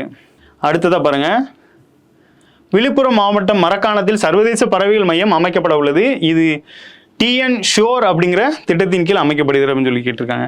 நமக்கு தமிழ்நாட்டில் டிஎன் ஷோர் அப்படிங்கிற ஒரு ப்ராஜெக்ட் இருக்குது. இந்த ப்ராஜெக்ட் கீழே தான் விழுப்புரம் மாவட்டம் மரக்காணத்தில் சர்வதேச பறவைகள் மையம் அமைக்க இருக்குது. இந்த பறவைகள் வந்து வலசை போகிறது, அப்புறம் வெளிநாடுகளிலிருந்து தமிழ்நாட்டுக்கு பறவைகள் வர்றது வழக்கமாக இருக்குது. அந்த குளிர்காலம் கோடை காலம்லாம் பார்த்தீங்கன்னா தெரியும், அந்த கடற்கரை ஓரத்துலையோ குளங்கள் ஓரத்துலையோ இந்த பறவைகள் வந்து கூடி இருக்கிறது தெரியும். அந்த வகையில் இந்த மரக்காணத்தில் பார்த்தீங்கன்னா சர்வதேச லெவலில் ஒரு பறவைகள் மையமாக அமைக்க இருக்கிறாங்க. அது எந்த ப்ராஜெக்ட் கீழே அப்படின்னா இந்த டிஎன் ஷோர் அப்படிங்கிறது. இது தமிழ்நாடு அரசால் உருவாக்கப்பட்ட ஒரு முக்கியமான திட்டம். அந்த திட்டத்தின் கீழ் தான் இந்த டிஎன் ஷோர். இந்த டிஎன் ஷோர்லேயே பார்த்தீங்க அப்படின்னா கடல் சார்ந்த அந்த முன்னெடுப்பும் இதில் நடத்தப்படும் அப்படிங்கிறது தான் இதில் முக்கியமானது. கடல் சார்ந்தனா மீன் வளங்கள், ஸோ அந்த கடல் சார்ந்த உயிரினங்களையும் அது மூலமாக பாதுகாக்கிறாங்க. அடுத்ததை பாருங்க, விழுப்புரம் மாவட்டம் மரக்காணத்தில் சர்வதேச பறவை மையம் அமைக்கப்பட உள்ளது. இந்த திட்டம் கிழக்கு கடற்கரை சாலை யொட்டிய அகரம் வனசரகம் மற்றும் கழுவேலி ஏரி ஆகிய 2 இடங்களில் அமைய உள்ளது அப்படின்னு சொல்லி கேட்டிருக்காங்க. கடற்கரை சாலையொட்டி நம்ம இப்போ தான் பார்த்தோம். இது வந்து கடல் சார்ந்த மீன்கள் பறவைகள் எல்லாத்துக்குமே இது வரும் அப்படிங்கிற மாதிரியும். ஸோ இது 2 இடம் ஸ்பெசிஃபிக்காக கொடுத்துருக்காங்க. லாஸ்ட்டாக இந்த முக்கியமான இடத்த கொடுத்துட்டு அதுக்கு கீழே ஸ்பெசிஃபிக்கான லொக்கேஷன் அகரம் வனசரகம் மற்றும் கழுவேலி ஏரி, இந்த ஏரியாக்களில் தான் இந்த இடம் அமைய இருக்குது அப்படின்னு சொல்லி முக்கியமாக கொடுத்துருக்காங்க. இரண்டும் சரிதான். அடுத்ததாக பாருங்கள், குளிர்கூரை முயற்சி என்றால் என்ன அப்படின்னு சொல்லி ஒரு கான்செப்டை கொடுத்துருக்காங்க. குளிர்கூரை முயற்சி அப்படின்னா என்னென்னா, உட்புற வெப்பத்தையும் ஆற்றல் பயன்பாட்டையும் குறைக்க பிரதிபலிப்பு அல்லாத காப்பு பொருட்களை கொண்ட கூரைகளை ஊக்குவிக்கும் ஒரு காலநிலை தழுவல் நடவடிக்கை ஆகும். அதாவது பொதுவாகவே பார்த்தீங்க அப்படின்னா மனிதர்களோட வாழ்க்கைக்கு வந்து மற்ற உயிரினங்களுக்கோ இல்லை மனிதர்களுக்கோ எந்தவித கேடு விளைவிக்காமல் இயற்கை முறையில் என்னென்ன பண்ணணுமோ அந்த மாதிரி விஷயங்களை நிறைய முன்னெடுத்து பண்ணிட்டு வராங்க. அந்த வகையில் இந்த குளிர் கூரை முயற்சி அப்படிங்கிற ஒரு விஷயத்த பண்ணியிருக்காங்க. பாருங்கள், உட்புற வெப்பத்தையும் ஆற்றல் பயன்பாட்டையும் குறைக்க பிரதிபலிப்பு அல்லது காப்பு பொருட்களை கொண்ட கூரைகளை ஊக்குவிக்கும் ஒரு காலநிலை தழுவல் தான் இந்த குளிர் கூரை முயற்சி அப்படின்னு சொல்லி கொடுத்துருக்காங்க. ஸோ இதுவும் சமீபத்தில் அறிவிக்கப்பட்ட ஒரு முன்னெடுப்பு தான். அடுத்து பாருங்க, பின்வரும் கூற்றுக்களை கவனியுங்கள். மாமல்லன் நீர்த்தேக்கம் சென்னையில் 6வது நீர்த்தேக்கமாக இருக்கும் அப்படின்னு சொல்லியிருக்காங்க. இது பல்லவ மன்னன் முதலாம் நரசிம்ம மன்னன் பெயரால் அழைக்கப்படுகிறது. இந்த நீர்த்தேக்கம் பார்த்தீங்கன்னா நிறைய நீர்த்தேக்கங்களுக்கு இந்த அரசர்களோட பேரை வச்சிருப்பாங்க. எக்ஸாம்பிளுக்கு நிறைய நீர்த்தேக்கங்கள் பார்த்தீங்கன்னா இந்த சோழர் காலத்துலேயே அப்போ அந்த மன்னரோட பேர் வைங்க, இது பல்லவ மன்னன் அவரோட பேரை இந்த காலத்தில் வச்சுருக்காங்க. ஸோ இது வந்து சென்னையோட 6வது நீர்த்தேக்கமாக இருக்கும் அப்படின்னு சொல்லியிருக்காங்க. ஸோ சென்னையோட நீர் தேவையை போக்குறதுக்காக சென்னையோட 6வது நீர்த்தேக்கமாக இருக்கும் அப்படின்னு சமீபத்தில் அறிவிப்பை வெளியிட்டிருக்காங்க. டேமுங்கிறது ரொம்ப முக்கியமானது. ஸோ மனிதர்களோட நீர் தேவையை அது பூர்த்தி செய்யுது. லாராபிண்டா என்று அழைக்கப்படும் எந்த நதி உலகின் மிக பழமையான நதி அமைப்பாக கருதப்படுகிறது அப்படின்னு கேட்டிருக்காங்க. எந்த நதி அப்படின்னு பார்த்தீங்கன்னா இந்த ஃபின்கே ரிவர் அப்படிங்கிறது தான் உலகின் மிக பழமையான நதி அப்படின்னு கேட்குறோம். நிறைய மலைகள் கேட்பாங்க, உலகின் மிக பழமையான மலை, மடிப்பு மலை, இந்த மாதிரிலாம் கேட்பாங்க. அந்த வகையில் இந்த நீர், நதி நீர், ஆற்று வந்து எது பழமையான நதியாக கருதப்படுது அப்படின்னு பார்த்தீங்கன்னா இந்த ஃபின்கே ரிவர் தான் பழமையான ரிவராக கருதப்படுது. அடுத்து பாருங்க, புவிசார் குறியீடு பெற்ற மொத்த பொருட்களின் எண்ணிக்கையில் தமிழ்நாடு 2வது இடத்தில் உள்ளது, 74. லாஸ்ட்டாக 69 இருந்திருக்கும். இப்போ ரீசெண்டாக ஒரு 5 இது கொடுத்தாங்க. ஸோ ரெண்டும் சேர்த்து 74, நம்ம 2வது இடத்துல இருக்கோம். புவிசார் குடியீடு பெற்ற மொத்த பொருட்களின் எண்ணிக்கையில் உத்தரப்பிரதேசம் வந்து முதலிடத்தில் இருக்காங்க. ஸோ இதுவும் இரண்டும் சரிதான். இந்தியா வந்து 2047 வந்து இலக்கா கொண்டு செயல்பட்டு இருக்காங்க. அடுத்து பாருங்க, தமிழ்நாடு ராப்டர்களுக்கு ஒரு குறிப்பிடத்தக்க வாழ்விடம் ஆகும். இதில் 65க்கும் மேற்பட்ட ராப்டர் இனங்கள் உள்ளன. ராப்டர் இனங்கள் முக்கிய இனங்கள் மற்றும் பல்வேறு சுற்றுச்சூழல் அமைப்பு சேவைகளை வழங்குகின்றன மற்றும் சுற்றுச்சூழல் ஆரோக்கியத்தின் உயிரியல் குறிகாட்டிகளாக கருதப்படுகின்றன. இந்த ராப்டர் அப்படிங்கிறது ஒரு உயிரினம். இந்த உயிரினங்களுக்கு வந்து தமிழ்நாடு ஒரு குறிப்பிடத்தக்க வாழ்விடமாக இருக்குது. ஏன்னா அதற்கான சூழல்கள் வந்து தமிழ்நாட்டில் இருக்குது அப்படிங்கிற மாதிரி கொடுத்துருக்காங்க. இது வந்து முக்கிய இனங்கள் மற்றும் பல்வேறு சுற்றுச்சூழல் அமைப்பு சேவைகளை வழங்குகின்றன. இந்த இனங்கள் மூலமாக நம்மளுக்கு சுற்றுச்சூழல் அமைப்பு கிடைக்கிது அப்படிங்கிற மாதிரி சொல்லியிருக்காங்க. ஸோ இதுவும் இரண்டும் சரி. இது இந்த காடுகள் பாதுகாப்பு, இந்த வன உயிரி சார்ந்து இருக்கிறதுனால இந்த மாதிரி கேட்டிருக்காங்க. அடுத்து பாருங்க, வேட்டையாடும் பறவைகளின் முதல் மாநில அளவிலான மதிப்பீடு மேம்பட்ட வனவிலங்கு பாதுகாப்பு நிறுவனத்தால் மேற்கொள்ளப்படும் அப்படின்னு கேட்டிருக்காங்க. அடுத்து, உலகளவில் வேட்டையாடும் பறவைகளின் எண்ணிக்கை குறைவது, மகரந்த சேர்க்கை விதை பரவல், பிணம் தின்னும் செயல்பாடு மற்றும் இரையை வேட்டையாடுதல் உள்ளிட்ட அவற்றின் சுற்றுச்சூழல் பணிகளை இது தடுக்கிறது. அதாவது ஒரு முன்னெடுப்பு எடுக்கிறாங்க, அதன் மூலமாக இதெல்லாம் தவிர்க்கலாம் அப்படிங்கிற மாதிரி சொல்கிறாங்க. என்ன பண்ணுறாங்க, வேட்டையாடும் பறவைகளின் முதல் மாநில அளவிலான மதிப்பீடு மேம்பாடு வனவிலங்கு பாதுகாப்பு நிறுவனத்தால் மேற்கொள்ளப்பட்டிருக்கு. ஸோ இந்த மாதிரி ஒரு மதிப்பீடு எடுத்திருக்காங்க. என்ன, வேட்டையாடும் பறவைகளின் முதல் மாநில அளவிலான ஒரு மதிப்பீடு. இந்த மதிப்பீடு எடுக்கிறது மூலமாக வேட்டையாடும் பறவைகளின் எண்ணிக்கை குறைவது, மகரந்த சேர்க்கை விதை பரவல், பிணம் தின்னு செயல்பாடு, இரையை வேட்டையாடுதல் இதெல்லாம் குறைக்கலாம் அப்படிங்கிற மாதிரி சொல்லியிருக்காங்க. இதுவும் இரண்டும் சரிதான். அடுத்ததாக பாருங்கள், 2027ஆம் ஆண்டு மக்கள் தொகை கணக்கெடுப்பு எந்த அமைச்சகத்தால் நடத்தப்படுகிறது அப்படின்னு கேட்டிருக்காங்க. Ministry of home affairs. நமக்கு மக்கள் தொகை கணக்கெடுப்பு பொறுத்தவரை கடைசியாக 2011 தான் கடைசி புள்ளிவரமாக இருந்திருக்கும். அதுக்கப்புறம் சாம்பிள் ரிஜிஸ்ட்ரேஷன் SRS அப்படிங்கிற மாதிரி எடுத்திருப்பாங்க. ஸோ இப்போ தற்போது பார்த்தீங்கன்னா இந்த உள்துறை அமைச்சகம் தான் இதை பண்ண இருக்காங்க அப்படின்னு தகவலை கொடுத்துருக்காங்க. அடுத்ததாக பாருங்கள், இந்திய அரசு நாட்டில் எந்த நாளை தேசிய சுற்றுலா தினமாக அனுசரிக்கப்படும் என அறிவித்துள்ளது அப்படின்னு கொடுத்துருக்காங்க. எந்த நாளை அப்படின்னா சுற்றுலா தினமாக அனுசரிக்கப்படும் அப்படின்னு கொடுத்துருக்காங்க. ஜனவரி 25 தான். இந்த ஜனவரி 25 தான் பார்த்தோன்னா நமக்கு ஆல்ரெடி ஓட்டர்ஸ் டேவும் வரும். இந்த ஓட்டர்ஸ் டேவும் இதே டேட்டில் தான் வருது. இந்த சுற்றுலா தினம், சுற்றுலாங்கிறது நமக்கு ப்ரீவியஸில் எப்படி கேட்டிருக்காங்க அப்படின்னு பார்த்தீங்கன்னா, சுற்றுலாங்கிறது ஒரு மறைமுக ஏற்றுமதினும், அந்த மறைமுக ஏற்றுமதி மூலமாக இந்தியாவுக்கு வந்து வெளிநாட்டு அந்நிய செலாவணிலாம் கிடைக்கிது. ஸோ அதன் மூலமாக அந்த இடத்துல வந்து வணிகம் கொஞ்சம் க்ரோத் ஆகுது அப்படிங்கிற மாதிரி ஒரு கான்செப்ட் வந்து நம்ம ப்ரீவியஸில் 2019 நடந்த குரூப் 4 இந்த மாதிரி கேட்டிருக்காங்க. அப்போ இந்திய அரசு நாட்டில் எந்த நாளை சுற்றுலா தினமாக அனுசரிக்கப்படுகிறது, அப்போ சுற்றுலாவை எப்படி மேம்படுத்தலாம், பக்கத்து ஸ்டேட்டுகளுக்கு வந்து போட்டி மனப்பான்மையை உருவாக்கி அதன் மூலமாக எப்படி அதை டெவலப் பண்ணலாம் அப்படிங்கிற முன்முயற்சியை வந்து அரசு எடுத்துகிட்டு வராங்க. அடுத்து பாருங்கள், சென்னையோட 6வது நீர்த்தேக்கத்திற்கு யாரோட பெயர் சூட்டப்பட்டது அப்படின்னு கேட்டிருக்காங்க. யாரோட பேர் அப்படின்னா மாமல்லன் அந்த நரசிம்மவர்மன் 1 அப்படிங்கிறது தான் அவரோட பேர் தான் இந்த 6வது நீர்த்தேக்கத்திற்கு வந்து அரசு சூட்டியிருக்காங்க. அடுத்து பாருங்க, தமிழ்நாட்டின் முதல் காலநிலை தாங்கும் கிராமம் எது அப்படின்னு பார்த்தீங்கன்னா இந்த கிள்ளை அப்படிங்கிறது தான். தமிழ்நாட்டோட முதல் காலநிலை தாங்கும் கிராமம் எதுனா கிள்ளை. அடுத்து பாருங்க, பின்வரும் கூற்றுகளை கவனிங்கள். தியோசபிக்கல் சொசைட்டி 1875ஆம் ஆண்டு நியூயார்க்கில் நிறுவப்பட்டது. அதன் தலைமையகம் 1882இல் அடையாருக்கு மாற்றப்பட்டது. இது ஐஎன்எம்ல ஒரு முக்கியமான டாபிக். அந்த வகையில் இந்த சொசைட்டி உருவாக்கப்பட்டது எப்படின்னா 1875. இது பின்னால் ஒரு 7 வருஷம் கழிச்சு வந்து தலைமையகத்தை எங்கன்னா சென்னை அடையாருக்கு மாற்றிருப்பாங்க. ஒரு முக்கியமான டேட்டா. இரண்டும் சரி. அடுத்து பாருங்க, ஜம்புதீவு பிரகடனம். ஜம்புதீவு பிரகடனம் வந்து எப்போ வெளியிடப்பட்டது அப்படின்னு சொல்லி கேட்டிருக்காங்க. ஜூன் 16, 1801 அப்படிங்கிறது. இது இந்திய லெவலில் ஒரு முக்கியமானது. ஆங்கிலேயருக்கு எதிரான கிளர்ச்சி அப்படிங்கிற கான்செப்டில் பார்த்தீங்கன்னா இந்த ஜம்புதீவு பிரகடனம் வந்து முக்கியமானது. இது யாரால வெளியிடப்பட்டிருக்கும் அப்படின்னு பார்த்தீங்கன்னா மருது சகோதரர்களால் வெளியிடப்பட்டிருக்கும். இந்த ஜம்புதீவு அப்படிங்கிறதே இந்தியாவோட பேரை தான் ஜம்புதீவுன்னு சொல்கிறாங்க. ஸோ நம்ம இந்தியாவை துணை கண்டம்னும் பாரத், இந்தியா நிறைய பேரில் அழைக்கிறோம். அன்னைக்கு நிலைமைக்கு இந்த ஜம்புதீவு அப்படிங்கிறது இந்தியாவை குறிக்கும் விதமாக தான் இந்த பிரகடனம் வெளியிடப்பட்டிருக்கு. ஸோ தென்னிந்தியாவை பொறுத்தளவில் இது ஒரு முக்கியமான பிரகடனமாக இருக்குது. அது டேட்டு தான் கேட்டிருக்காங்க, ஜூன் 16, 1801. அடுத்து பாருங்கள், 1026ஆம் ஆண்டில் கஜினி முகமதுவால் சோமநாதர் கோயில் தாக்கப்பட்டது. சுதந்திரத்துக்கு பிறகு சோமநாதர் கோயிலை மீண்டும் கட்டியெழுப்ப சர்தார் வல்லபாய் படேல் முன்முயற்சி எடுத்தார் அப்படிங்கிற மாதிரி கொடுத்துருக்காங்க. 1026 கஜினி முகமது வந்து படையெடுத்திருப்பாரு. அவர் சோமநாதர் கோயிலை ஏன் தாக்குனார் அப்படின்னா அங்கே செல்வம் கொழிப்பாக இருந்திருக்கும். ஸோ செல்வத்தை சூறையாடுறதுக்கு தான் அவர் இந்த கோயிலே தாக்கியிருப்பார். பின்னால் அந்த கோயிலை வந்து சரி செய்கிற இதை வந்து முன்முயற்சியை யார் எடுத்தா அப்படின்னு பார்த்தீங்கன்னா வல்லபாய் படேல். ஏன்னா இந்த கோயில் எங்கே இருக்கும் அப்படின்னு பார்த்தீங்கன்னா குஜராத் மாநிலத்தை பூர்வீகமாக கொண்டு இருக்கும். ஸோ அந்த கோயிலை வந்து சர்தார் வல்லபாய் படேல் அவர்களும் குஜராத்தை பூர்வீகமாக கொண்டதுனால அந்த கோயிலை வந்து கட்டி எழுப்புறதுல முன்முயற்சி எடுத்திருக்காங்க. ஸோ இரண்டும் சரிதான்.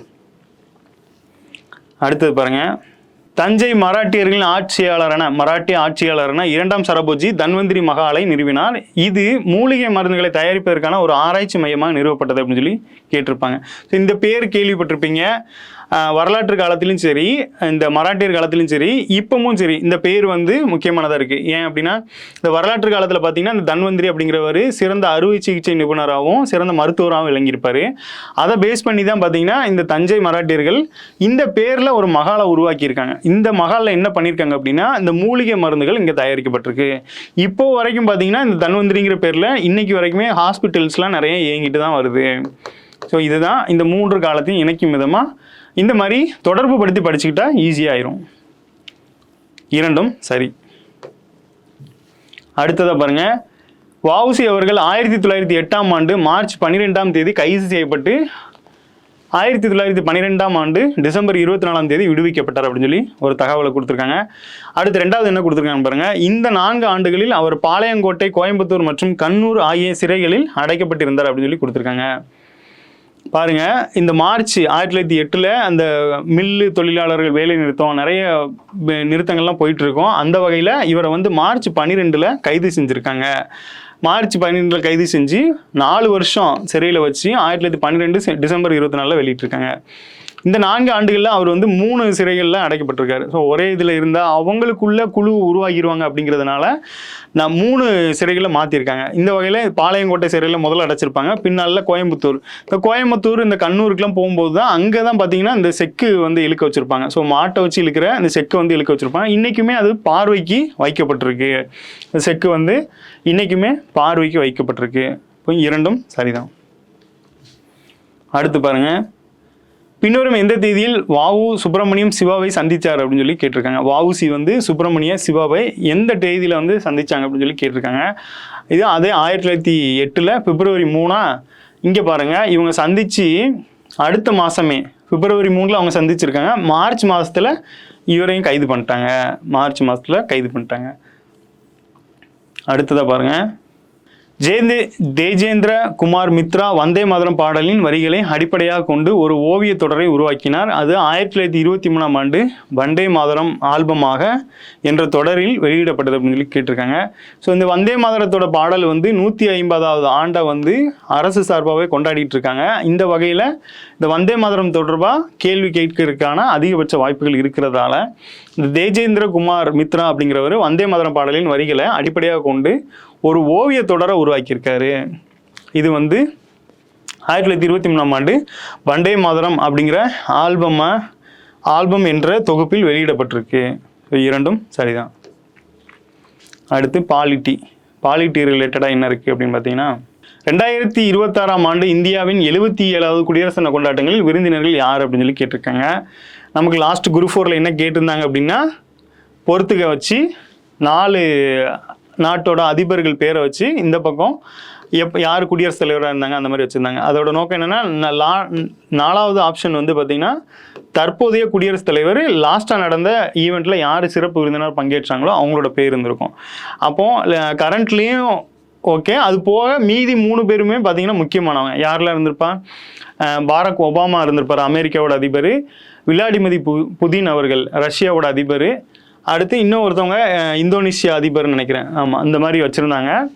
ஸோ இந்த மாதிரி பொறுத்து கொடுத்து கேட்டிருந்த நிலைமையில் இப்போ பாருங்கள் 77வது குடியரசு தினத்து கொண்டாட்டங்களில் யார் சிறப்பு விருந்தினர் அப்படின்னு பார்த்தீங்கன்னா ஐரோப்பிய ஒன்றியத்தோட தலைவர்கள் தான் சிறப்பு விருந்தினர்கள். யார் அப்படின்னு பாருங்கள், உர்சுலா வான் டெர் லேயன் அப்படிங்கிறவங்க, உர்சுலா வான் டெர் லேயன் அப்படிங்கிறவங்க. அடுத்து ஆண்டனியோ கோஸ்டா அப்படிங்கிறவர். ஸோ 2 பேர் வந்து சீஃப் கெஸ்ட்டாக வந்திருப்பாங்க. ஸோ இந்த கெஸ்ட்டு இவங்க வந்து அந்த குடியரசு தின விழாவில் கலந்து கொண்டது போக நிறைய ஒப்பந்தங்கள்லையும் கையெழுத்து போட்டிருப்பாங்க. பின்னால் நிறைய ஒப்பந்தங்கள்லையும் ஃபாரின் ட்ரேட் அக்ரிமெண்ட்னு சொல்லுவாங்க, FTA, அதுலேயும் நிறைய கையெழுத்து போட்டிருப்பாங்க. ஸோ இந்த நிகழ்வும் சமீபத்தில் நிகழ்ந்திருக்கு அப்படிங்கிறது தான் இந்த கொஸ்டின் வந்து நம்மளுக்கு பிரதிபலிக்குது. இந்த பேரை நல்லா ஞாபகம் வச்சுக்கோங்க. அடுத்து பாருங்கள், 2026 இந்தியாவின் 77வது குடியரசு தினத்தின் முக்கிய கருப்பொருள் என்னன்னு கேட்டிருக்காங்க. ஸோ வந்தே மாதரம் பாடல் வந்து 150வது வருடம் சொல்லியிருப்போமா? ஸோ அதை முன்னிறுத்தி தான் இந்த கருப்பொருளை வந்து கொடுத்துருக்காங்க. ஸோ 77வது குடியரசு தினத்தோட கருப்பொருள் இந்த வந்தே மாதரம் பாடலத்தோட முக்கியமானதான் இருக்குது. அடுத்ததாக பாருங்கள், மத்தியஸ்த மற்றும் சமரச சட்டம் இயற்றப்பட்ட ஆண்டு எப்படின்னு கேட்டிருக்காங்க. 1996 தான் மத்தியஸ்த மற்றும் சமரச சட்டம் இயற்றப்பட்ட ஆண்டு. ஸோ பிரச்சனைகள் இருந்து அப்படின்னா நம்ம கோர்ட்டுக்கு போவோம். ஸோ அங்கே வந்து மத்தியஸ்தம் ஒன்று பண்ணுவாங்க, இன்னும் சமரசம் ஆகிக்கிறீங்களா வாபஸ் அப்படிங்கிற மாதிரி கான்செப்டில். அந்த ஒரு கான்செப்டுக்கு வந்து எப்போ வந்திருக்கு அப்படின்னா 1996 தான் அந்த சட்டம் இயற்றப்பட்டிருக்கு. அடுத்து பாருங்கள், மத்தியஸ்தம் மற்றும் சமரச சட்டம் 1996 உருவாக்கப்பட்டிருந்தாலும் அதோட திருத்தம் எப்போனா 2019 திருத்தப்பட்டிருக்கு. இது PN கிருஷ்ணா குழுவின் பரிந்துரையின் அடிப்படையில் இந்திய மத்தியஸ்த மன்றத்தை அமைப்பதற்கு பரிந்துரைச்சிருக்கு. இந்த கிருஷ்ணா அவர்கள் தலைமையில் குழு அமைச்சு இந்த மத்தியஸ்த மன்றமே அமைக்கிறதுக்கு இதில் சட்டம் ஏற்றிருப்பாங்க. ஸோ இதன் மூலமாக இந்த மன்றத்தை உருவாக்குறதுக்கு இவர் தலைமையில் குழு அமைச்சிருக்காங்க அப்படிங்கிற ஒரு விஷயத்தை கொடுத்துருக்காங்க. இரண்டும் சரி. நம்மளுக்கு குழுக்கள் சார்ந்துமே நிறைய கேள்வி கேட்கப்பட்டு வருது. அந்த வகையில் இந்த ஸ்ரீகிருஷ்ணா குழு எதுக்கானது அப்படின்னா இந்த மத்தியஸ்த மன்றத்தை அமைக்கிறதுக்கான குழு. அடுத்ததாக பாருங்கள், சரத்து 87 குடியரசுத் தலைவரின் சிறப்புரை, சரத்து 176 ஆளுநரின் சிறப்புரை. நமக்கு நல்லா தெரியும், ஒரு ஆண்டோட முதல் கூட்டம் இல்லை பட்ஜெட் தொடருக்கு முந்தைய கூட்டம், ஆண்டோட முதல் கூட்டம்னு பார்க்கும்போது ஆண்டோட முதல் கூட்டம், அப்புறம் வந்து புதுசாக ஆட்சி அமைக்கிற அந்த கூட்டத்துக்கு ரெண்டுக்குமே பார்த்தீங்கன்னா இந்த ஆளுநரும் குடியரசுத் தலைவரும் அவங்க உரையாற்றுவாங்க. இந்த சிறப்புரை அப்படிங்கிறது என்னென்னா இந்த முதல் ஆண்டோட முதல் கூட்டத்துக்கு தான் இந்த சிறப்புரையை ஆற்றுவாங்க. அவங்க வந்து ஃபஸ்ட்டு அந்த அரசு தயாரிச்சிருக்க அந்த அறிக்கையை படிப்பாங்க. ஸோ அதன் மூலமாக அந்த கூட்டம் வந்து தொடங்கும். ஸோ அதுக்கு ஆர்டிகல் என்ன அப்படின்னு பார்த்தீங்கன்னா மத்திய அரசை பொறுத்தளவில் குடியரசுத் தலைவருக்கு வந்து 87னும் மாநில அரசை பொறுத்தளவில் ஆளுநருக்கு வந்து 176 கொடுத்துருக்காங்க. ஸோ இரண்டும் சரி. நமக்கு டைரெக்டாகவே ஆர்டிகல் அப்படியே கேட்டு விட்டுருவாங்க, பார்த்துக்கோங்க. அடுத்து பாருங்கள், கர்த்தவிய பாதையில் நடைபெறும் 2026 குடியரசு தின அணிவகுப்பில் முதன்மை கருப்பொருள் என்ன அப்படின்னு சொல்லி கேட்டிருக்காங்க. அதே தான் இந்த வந்தே மாதரம் பாடலோட 150வது வருடம் தான் நமக்கு முதன்மை கருப்பொருள். இந்த கர்த்தவிய பாதை அப்படிங்கிறது சமீபத்தில் தான் அந்த பெயர் மாற்றம் செய்யப்பட்டிருக்கோம். கடமை பாதை அப்படின்னு சொல்லுவாங்க. கடமை பாதை அப்படிங்கிறது சமீபத்தில் வைக்கப்பட்ட பேர் தான். ஸோ இந்த இதில் நடந்த இந்த குடியரசு தின விழாவோட கருப்பொருள் என்னன்னு கேட்டிருக்காங்க. வந்தே மாதரத்தோட இந்த 150 ஆண்டுகள். இது ரிலேட்டடாக இந்த வாட்டி கொஸ்டின் கேட்குறதுக்கு அதிக வாய்ப்புகள் இருக்குது. அடுத்து பாருங்கள், தமிழ்நாடு பிச்சைக்காரர் தடுப்பு சட்டம் வந்து இயற்றப்பட்ட ஆண்டு எப்போன்னு கேட்டிருக்காங்க. 1945.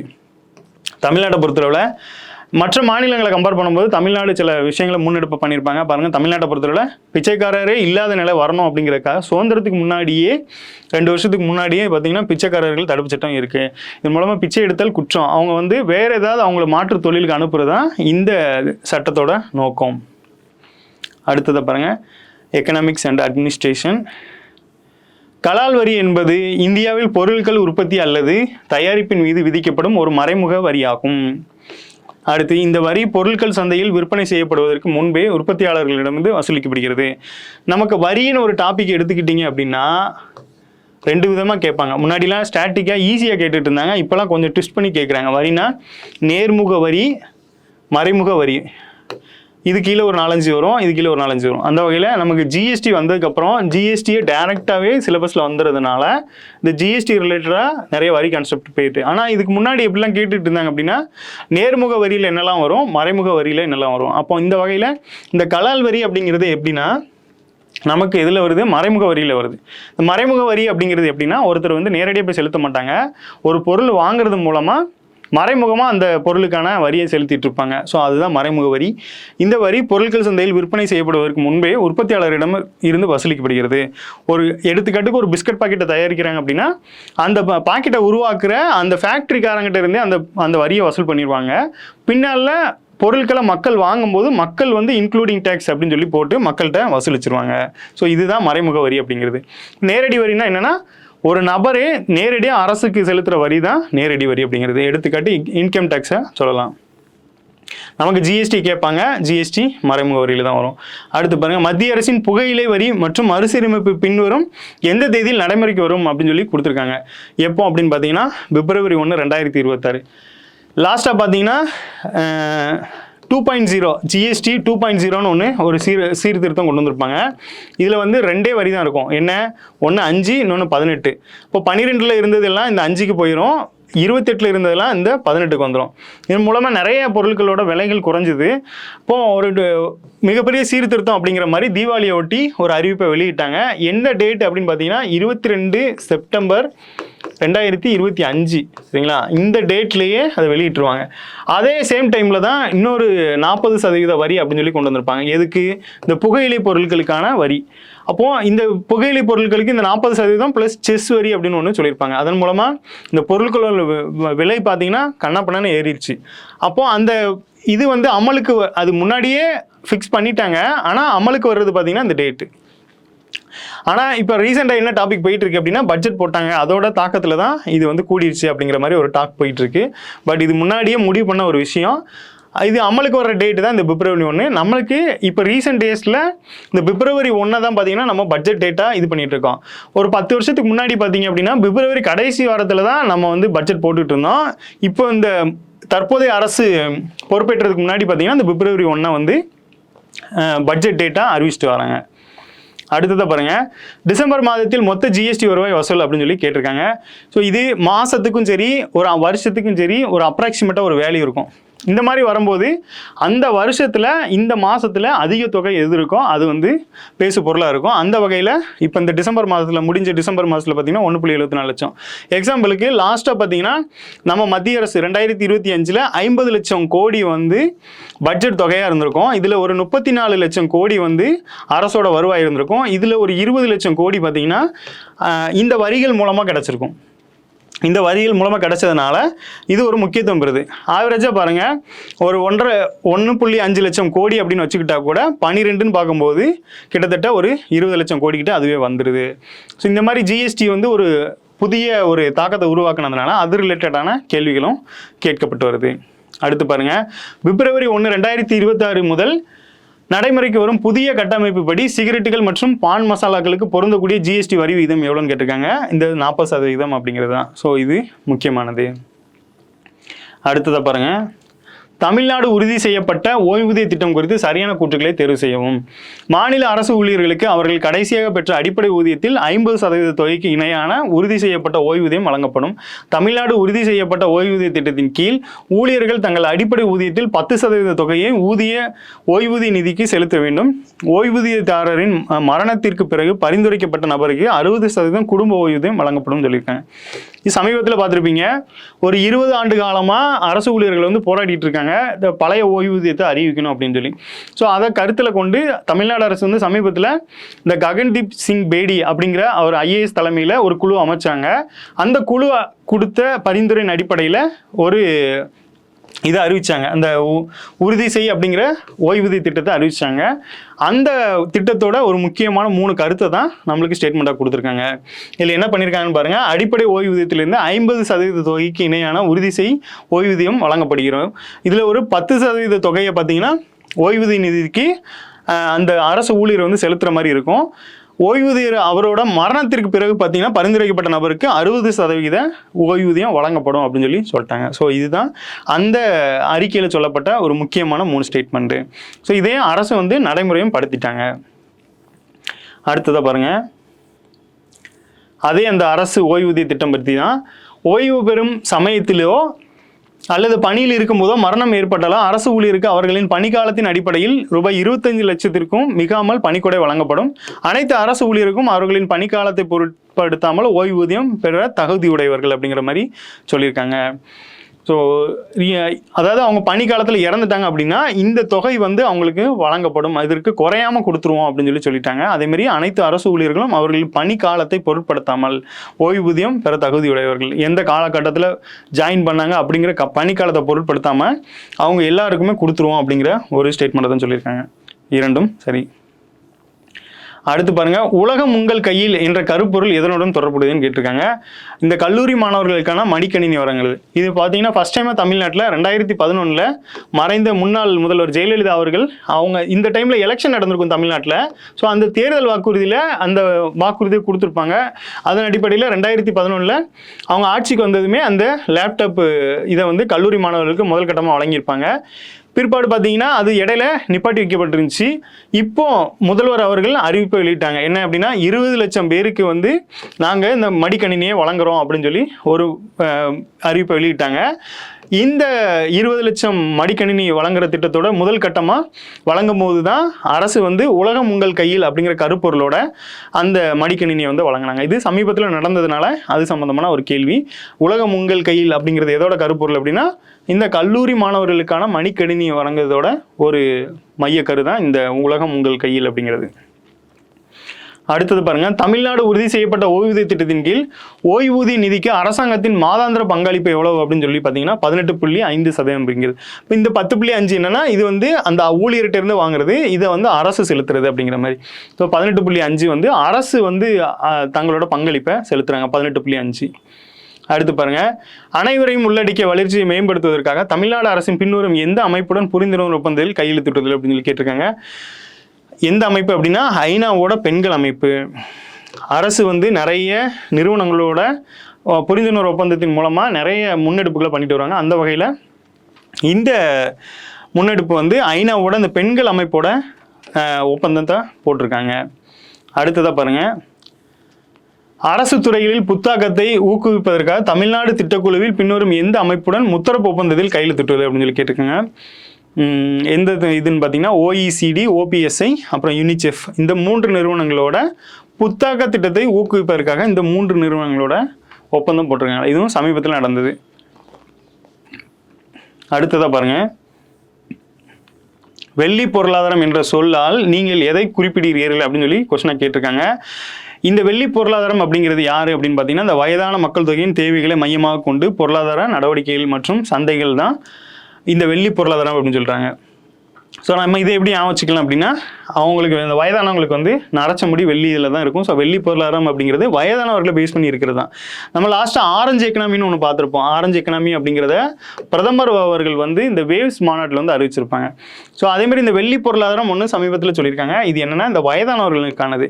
இந்த வயதானவர்னு பார்க்கும்போது சமீபத்தில் கேரளா மாநிலம் வந்து இந்த வயதானவர்களுக்காக முதல் தேசிய ஆணையத்தை, அதாவது முதல் மாநில வயதானவர்கள் ஆணையத்தை வந்து உருவாக்கியிருப்பாங்க. அந்த வகையில் இந்த வெள்ளி பொருளாதாரமும் வயதான மக்கள் தேவைகளை மையமாக கொண்டு அவர்களுக்கான நடவடிக்கைகள் மற்றும் சந்தைகள் தொடர்பானது தான் இந்த வயதானவர்கள் அப்படிங்கிறது. அடுத்து பாருங்க, உங்கள் கனவை சொல்லுங்கள் அப்படிங்கிற ஒரு திட்டம் வந்து ஜனவரி 9 அன்று தொடங்கப்பட்டது. ஆமாம், சமீபத்தில் பார்த்தீங்கன்னா தமிழக முதல்வர் அவர்கள் உங்கள் கனவை சொல்லுங்கள் அப்படிங்கிற ஒரு திட்டத்தை ஆரம்பிச்சாங்க. அது எங்கே ஆரம்பிச்சாங்கன்னு சொல்லி கொஸ்டினை கேட்டிருக்காங்க. எங்கே அப்படின்னு பார்த்தீங்கன்னா பொன்னேரி அப்படிங்கிற ஏரியா. ஸோ உங்கள் கனவை சொல்லுங்கள் அப்படின்னா மனுக்கள் மூலமாக உங்கள் கனவை சொல்லுங்கள் அப்படிங்கிற மாதிரி முதல்வர் அவர்கள் மனுக்களை பெற்றிருந்தாங்க. ஸோ அது தற்போதும் சரி வரும் நாட்கள்லையும் அந்த திட்டத்தை அந்த மனுக்களுக்கான கோரிக்கைகள் நிறைவேற்றப்படும் அப்படிங்கிற மாதிரி அறிவிப்பை வெளியிட்டு இருந்தாங்க. அதுதான் உங்கள் கனவை சொல்லுங்கள் அப்படிங்கிற ஒரு திட்டம். இது பொன்னேரியில் ஜனவரி 9 பொதுவாக இது வந்து 2026 கொண்டு வந்த ஒரு இது தான். ஒரு திட்டத்தை பொறுத்தளவில் அந்த டேட்டு எப்போ தொடங்கினாங்க, எங்கே தொடங்கினாங்க, இதோட நோக்கம் பொதுவாக அந்த பேர்லேயே நமக்கு தமிழில் இருந்ததுனால ஈஸியாக இருக்கும். அந்த டேட்டு முக்கியமானது, அந்த லொக்கேஷன் முக்கியமானது. அடுத்து பாருங்க, அதே உங்கள் கனவை சொல்லுங்கள் திட்டம் எந்த துறையில் செயல்படுத்தப்படும் அப்படின்னு சொல்லி கேட்டிருக்காங்க. எந்த துறையால் அப்படின்னா முதல்வர் முகவரி துறை, அதன் கீழே தான் வந்து இந்த திட்டம் செயல்படப்படுது. நம்மளுக்கு பார்த்தீங்கன்னா 38 மினிஸ்ட்ரி இருக்கும், 150க்கும் மேற்பட்ட துறைகள் இருக்காங்க. அந்த வகையில் இந்த முதல்வரின் முகவரித்துறை அப்படிங்கிறது சமீபத்தில் புதுசாக உருவாக்குனாங்க.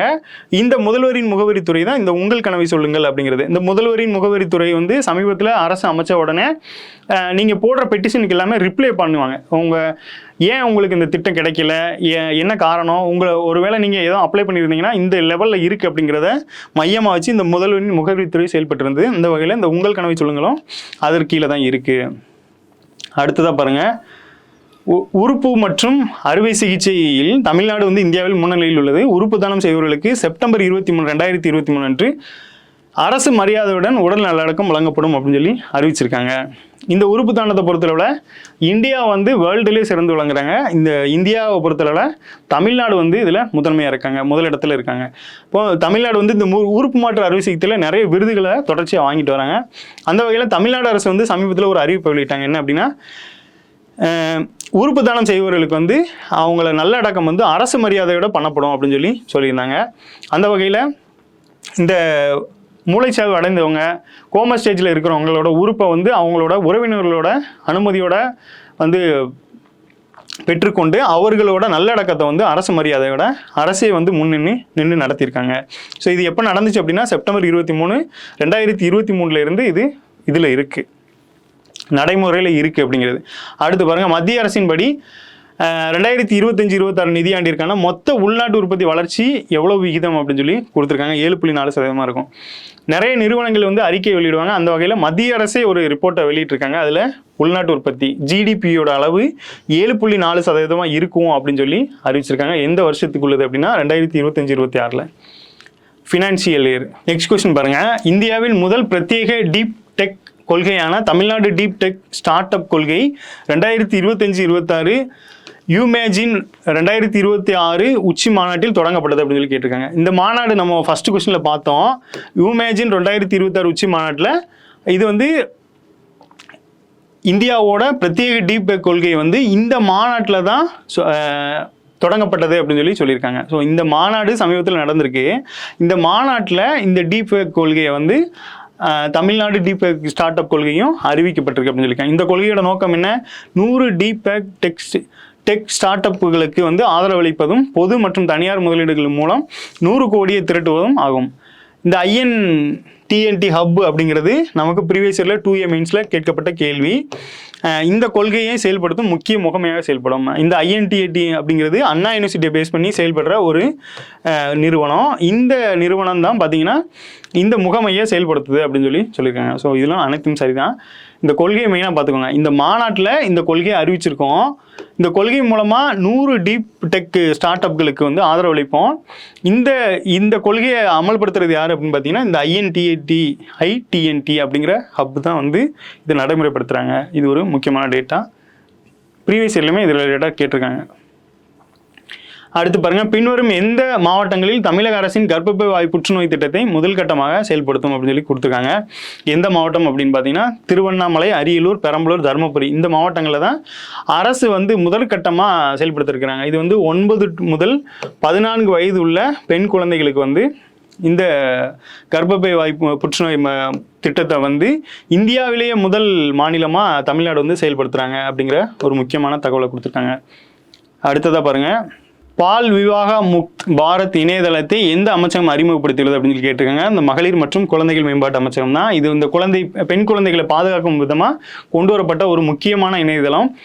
இதுதான் பார்த்தீங்கன்னா இதை வந்து யார் செயல்படுத்துறாங்க அப்படின்னா இந்த மகளிர் மற்றும் குழந்தைகள் மேம்பாட்டு அமைச்சகம் தான் இதை செயல்படுத்துகிறாங்க.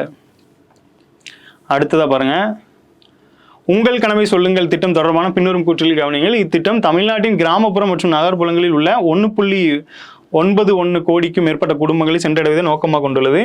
இத்திட்டத்தில் தமிழ்நாடு மகளிர் மேம்பாட்டு கழகத்தின் மூலம் 50,000க்கும் மேற்பட்ட தன்னாளர்களை ஏற்படுத்தியுள்ளனர். இந்த புள்ளிவரம் பார்த்தீங்கன்னா இந்த ரேஷன் கார்டு அந்த கான்செப்டில் இதை கொண்டு வருவாங்க. இந்த 1.91 கோடிக்கும் குடும்பங்களை சென்றடைவதை இது நோக்கமாக கொண்டுள்ளது. இந்த திட்டத்தில் பார்த்தீங்கன்னா 50,000 இந்த தன்னார்வலர்கள் ஈடுபடுத்தப்பட்டிருக்காங்க. மகளிர் மேம்பாட்டு கழகத்தின் மூலமாக 50,000 தன்னார்வலர்களை இதில் வந்து அரசு வந்து ஈடுபடுத்தியிருக்காங்க அப்படின்னு சொல்லி கொடுத்துருக்காங்க. ஸோ இரண்டும் சரிதான். அடுத்து பாருங்க, தமிழ்நாடு உறுதி செய்யப்பட்ட ஓய்வூதிய திட்டம் பின்வரும் எந்த தேதியில் நடைமுறைக்கு வரும்னு சொல்லியிருக்காங்க. பார்த்தீங்கன்னா அரசு வந்து அறிவிச்சிட்டாங்க, அந்த குழுவின் அடிப்படை பரிந்துரையில் அரசு அறிவிப்பு வெளியிட்டாங்க. ஆனால் அது வந்து என்னையிலேருந்து நடைமுறை அப்படின்னா ஜனவரி 1, 2026 அது நடைமுறையில் தான் இருக்குது அப்படின்னு சொல்லி சொல்லிட்டாங்க. அடுத்ததாக பாருங்கள், உலக பொருளாதாரம் நிலைமை மற்றும் வாய்ப்புகள் அப்படிங்கிற அறிவிக்கையை எந்த அமைப்பு வெளியிடுகிறது அப்படின்னு சொல்லி கேட்டிருக்காங்க. யார் அப்படின்னு பார்த்தீங்கன்னா ஐக்கிய நாடுகள் பொருளாதாரம் மற்றும் சமூக விவகாரங்கள் தான் உலக பொருளாதாரத்தோட நிலைமை மற்றும் வாய்ப்புகள் அப்படிங்கிற ஒரு அறிவிப்பை சமீபத்தில் வெளியிட்டிருக்காங்க.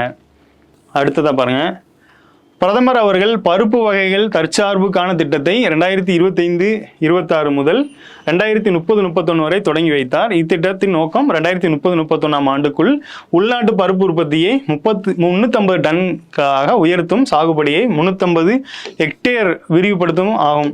இது துவரம் பருப்பு, உளுந்தம் பருப்பு மற்றும் மசூர் பருப்பு ஆகியவை 4 ஆண்டுகளுக்கு குறைந்தபட்ச ஆதரவு விலையில் 100% கொள்முதல் உறுதி செய்வதை நோக்கமாக கொண்டுள்ளது.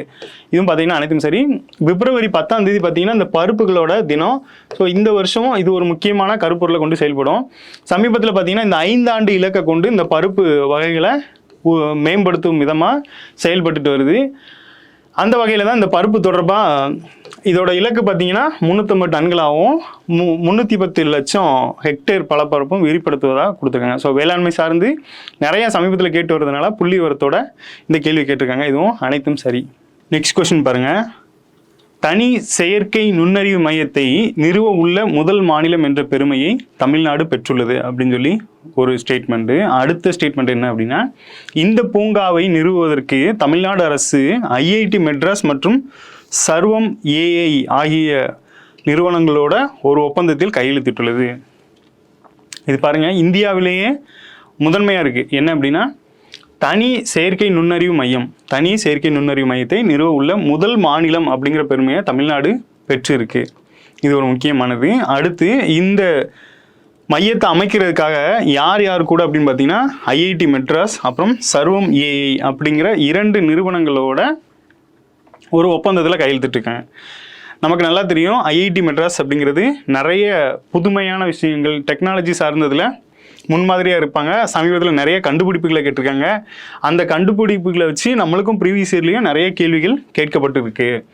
அந்த வகையில் சமீபத்தில் தமிழ்நாடு வந்து ஒரு செயற்கை நுண்ணறிவு மையத்தை அமைக்க இருக்கிறாங்க. அதுக்கு ஐஐடி மெட்ராஸ் மற்றும் சர்வம் ஏஐ அப்படிங்கிற 2 நிறுவனங்களோட ஒப்பந்தத்தில் கையெழுத்திட்டுருக்காங்க. ஒரு முக்கியமான கொஸ்டின், இரண்டும் சரி. அடுத்ததாக பாருங்கள், தமிழ்நாடு சூழல் பொருளாதார முதலீட்டு கொள்கை அப்படிங்கிறது 2026 வெளியிடப்பட்டிருக்கு. அதே மாதிரி தமிழ்நாடு கிடங்கு கொள்கை அப்படிங்கிறது அந்த மாதிரி தமிழில் ரொம்ப தூய தமிழில் இருந்துச்சு அப்படின்னா இங்கிலீஷில் பார்த்துக்கோங்க. தமிழ்நாடு வேர் ஹவுசிங் பாலிசி அப்படிங்கிறது 2026, Tamil Nadu circular economy investment policy அப்படிங்கிறது ரெண்டுமே 2026 தான் வெளியிட்டிருக்காங்க. இரண்டும் சரி. சமீபத்தில் தனது 50வது கூட்டத்தை நடத்திய பிரகதி தளத்தின் முதன்மை நோக்கம் என்ன அப்படின்னு சொல்லி கேட்டிருக்காங்க. இந்த பிரகதி தளத்தோட முதன்மை நோக்கம் என்னன்னா, முக்கிய அரசு திட்டங்களை கண்காணித்து மற்றும் பொதுமக்களின் குறைகளை நிகழ்நேரத்தில் தீர்ப்பது தான் இந்த பிரகதி தளத்தோட முக்கிய நோக்கம். 50வது கூட்டம், அந்த பிரகதி தளத்தின் மூலமாக 50 கூட்டம் நடத்தியிருக்காங்க. ஸோ அந்த பிரகதி தளத்தின் முக்கிய நோக்கம் என்னன்னா, முக்கிய அரசு திட்டங்களை கண்காணிக்கலை அப்படின்னா அந்த பணம் வந்து எங்கே போகுது, கரெக்டான பயனாளிகள் தான் போய் சேருதா, அது கரெக்டான முறையில் சென்றடையணும் அப்படிங்கிற ஒரு நோக்கத்துக்காக இதை கண்காணித்து பொதுமக்களின் குறைகளை வந்து நிகழ்நேரத்தில் தீர்ப்பது. அதாவது 1 to 1 ஸ்பாட்லேயே வந்து அந்த குறைகளை தீர்க்கும் விதமாக சில விஷயங்கள். ஏன் அப்படின்னா சில விஷயங்களுக்கு அந்த அதிகாரிகள் மூலமாக உடனே தீர்வு கொடுக்க முடியும். அந்த மாதிரி தீர்வு கொடுக்க முடிஞ்சதுக்கு நிகழ்நேரத்திலேயே வந்து தீர்வு கொடுக்கறது தான் இந்த பிரகதி தளத்தோட முக்கிய நோக்கம் அப்படின்னு சொல்லி சொல்கிறாங்க. அடுத்ததாக பாருங்கள், கிக் பணியாளர்களுக்கு முன்மொழியப்பட்ட பிணையமில்லா குறு கடன் திட்டத்தில் அதிகபட்ச கடன் எவ்வளவு அப்படின்னு சொல்லி கேட்டிருக்காங்க. 10,000. சமீபத்தில் நிறைய திட்டங்களில் பார்த்தீங்கன்னா பிணையம் இல்லாமல், முந்திலாம் பார்த்தீங்கன்னா நீங்கள் கடன் வாங்கணும் அப்படின்னா ஏதோ ஒரு ப்ராப்பர்ட்டியோ இல்லை ஒரு அடமான பொருள் வச்சு தான் நீங்கள் கடன் வாங்க முடியும். ஆனால் இப்போ சமீபத்தில் அரசு வந்து பார்த்திங்கன்னா நிறைய சலுகைகள் வழங்குறாங்க. மானியமாவோ கடனாவோ வந்து பிணையம் இல்லாமல் கடன் வழங்குறாங்க. அந்த வகையில் இந்த கிக் தொழிலாளர்களுக்கு பார்த்தீங்கன்னா இந்த 10,000 ரூபாய் வரைக்கும் பிணையம் இல்லாமல் கடன் கொடுக்குறாங்க. அடுத்து, ஆளுநர் உரையில் குறிப்பிடப்பட்டுள்ளபடி தமிழ்நாட்டின் பொருளாதார வளர்ச்சி விகிதம் எவ்வளவு அப்படின்னு சொல்லி கேட்டிருக்காங்க. எவ்வளவு அப்படின்னு பார்த்தீங்கன்னா 11.19%. இது வந்து என்ன அப்படின்னா, ஒரு ஆண்டோட முதல் கூட்டத்தொடர் வந்து ஆளுநர் உரையோட தான் தொடங்கும். ஸோ ஆளுநர் உரையில் தமிழ்நாட்டோட பொருளாதார வளர்ச்சி வந்து இந்த 11.19% அப்படிங்கிறத மென்ஷன் பண்ணியிருப்பாங்க. ஸோ அதை தான் கேள்வியை கேட்டிருக்காங்க. 11.19% அப்படிங்கிறது ஆளுநர் உரையில் இடம்பெற்ற ஒரு புள்ளி விவரம். அடுத்ததை பாருங்கள், அடல் ஓய்வூதிய திட்டம் பின்வரும் ஆண்டு வரை நீட்டிக்கப்பட்டுள்ளது. அடல் ஓய்வூதிய திட்டம் பார்த்தீங்கன்னா எந்த ஆண்டு வரைக்கும் எக்ஸ்டெண்ட் பண்ணியிருக்காங்க.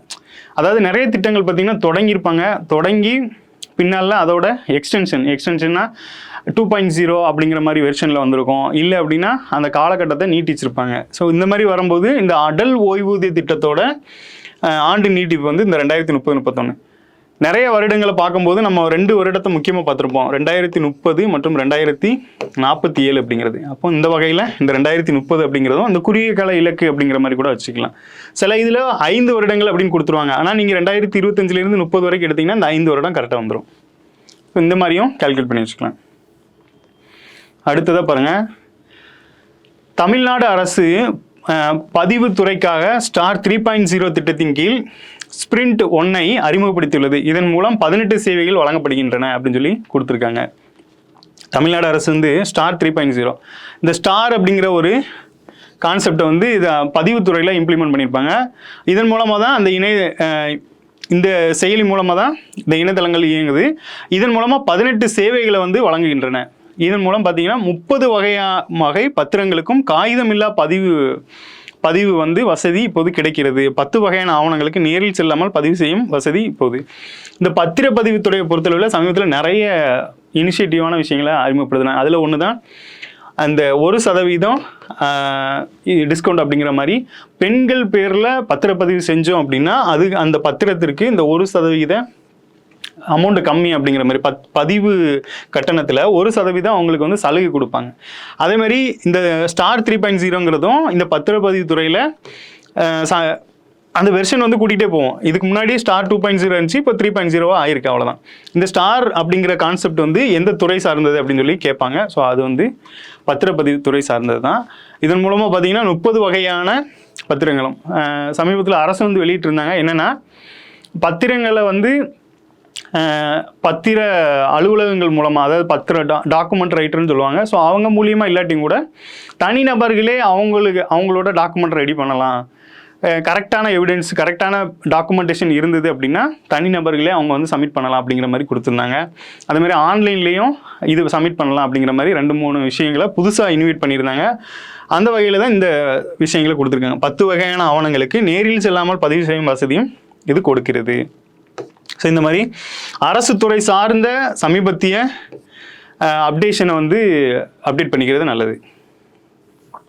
ஏன்னா நமக்கு தமிழ்நாடு வளர்ச்சி நிர்வாகம் அப்படின்னு ஒரு டாபிக் இருக்கிறதுனால அப்டேஷன் வந்து தெரிஞ்சிருக்கா அப்படின்னு சொல்லி எதிர்பார்க்குறாங்க. தமிழக அரசு சிறப்பு பகுதி மேம்பாட்டு ஆணையத்தை அமைக்க உள்ளது. இது மாநிலத்தில் வரலாற்று, சுற்றுச்சூழல், தொல்லியல் அல்லது சுற்றுலா முக்கியத்துவம் வாய்ந்த பகுதிகளில் திட்டமிட்ட மேம்பாட்டிற்கான ஒரு நிறுவன கட்டமைப்பாக இருக்கும் அப்படின்னு சொல்லியிருக்காங்க.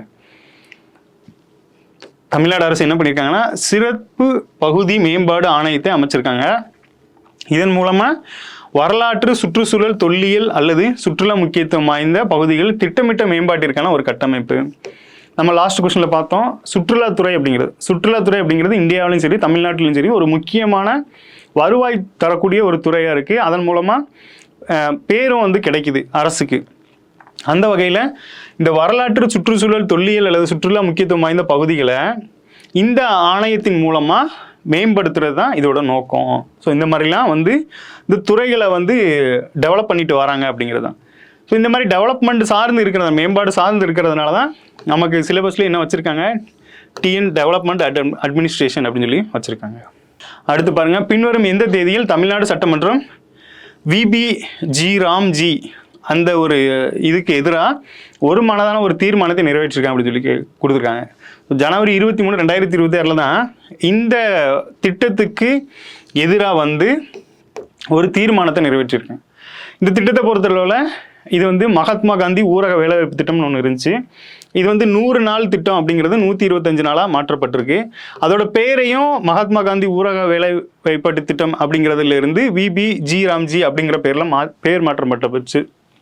இந்த காலகட்டத்தில் தான் பார்த்தீங்கன்னா இதோட அந்த பெயர் மாற்றத்துக்கு வந்து இந்தியா ஃபுல்லாகவே எதிர்ப்பு இருந்த நிலைமையில தமிழ்நாடு அரசு என்ன பண்ணியிருக்காங்க அப்படின்னா, இந்த டேட்டில் வந்து ஜனவரி 23, 2026 சமீபத்தில் சட்டசபை கூடின நிலைமையில இந்த சட்டம் பெயர் மாற்றம் செய்யப்பட்டதற்காகவும் ஸோ இதில் உள்ள விஷயங்களுக்காக அதை எதிர்ப்பு தெரிவித்து ஒரு தீர்மானத்தை வந்து நிறைவேற்றிருக்காங்க. ஸோ அதுதான் இந்த டேட்டில் அப்படின்னு சொல்லி கேட்டிருக்காங்க. இது சமீபத்தில் நடந்த ஒரு இன்சிடென்ட் தான். அடுத்ததாக பாருங்கள், 2020களில் தொடங்கப்பட்ட PM ஸ்வநிதி திட்டம் 15,000, 25,000, 50,000 என 3 தவணைகளில் கடன் வழங்குகிறது. சமீபத்தில் 5 வருட செல்லுபடியாகும் காலத்துடன் கூடிய கிரெடிட் கார்டு வசதி ஒரு புதிய அம்சமாக சேர்க்கப்பட்டுள்ளது. பாருங்க, இந்த PM ஸ்வநிதி அப்படிங்கிறது 2020 முதல்ல தொடங்கப்பட்டிருக்கு. இந்த திட்டத்தின்படி வந்து இந்த 3 அளவுகோலில் அவங்களுக்கு வந்து தவணைகளில் கடன் வழங்கிட்டு வராங்க.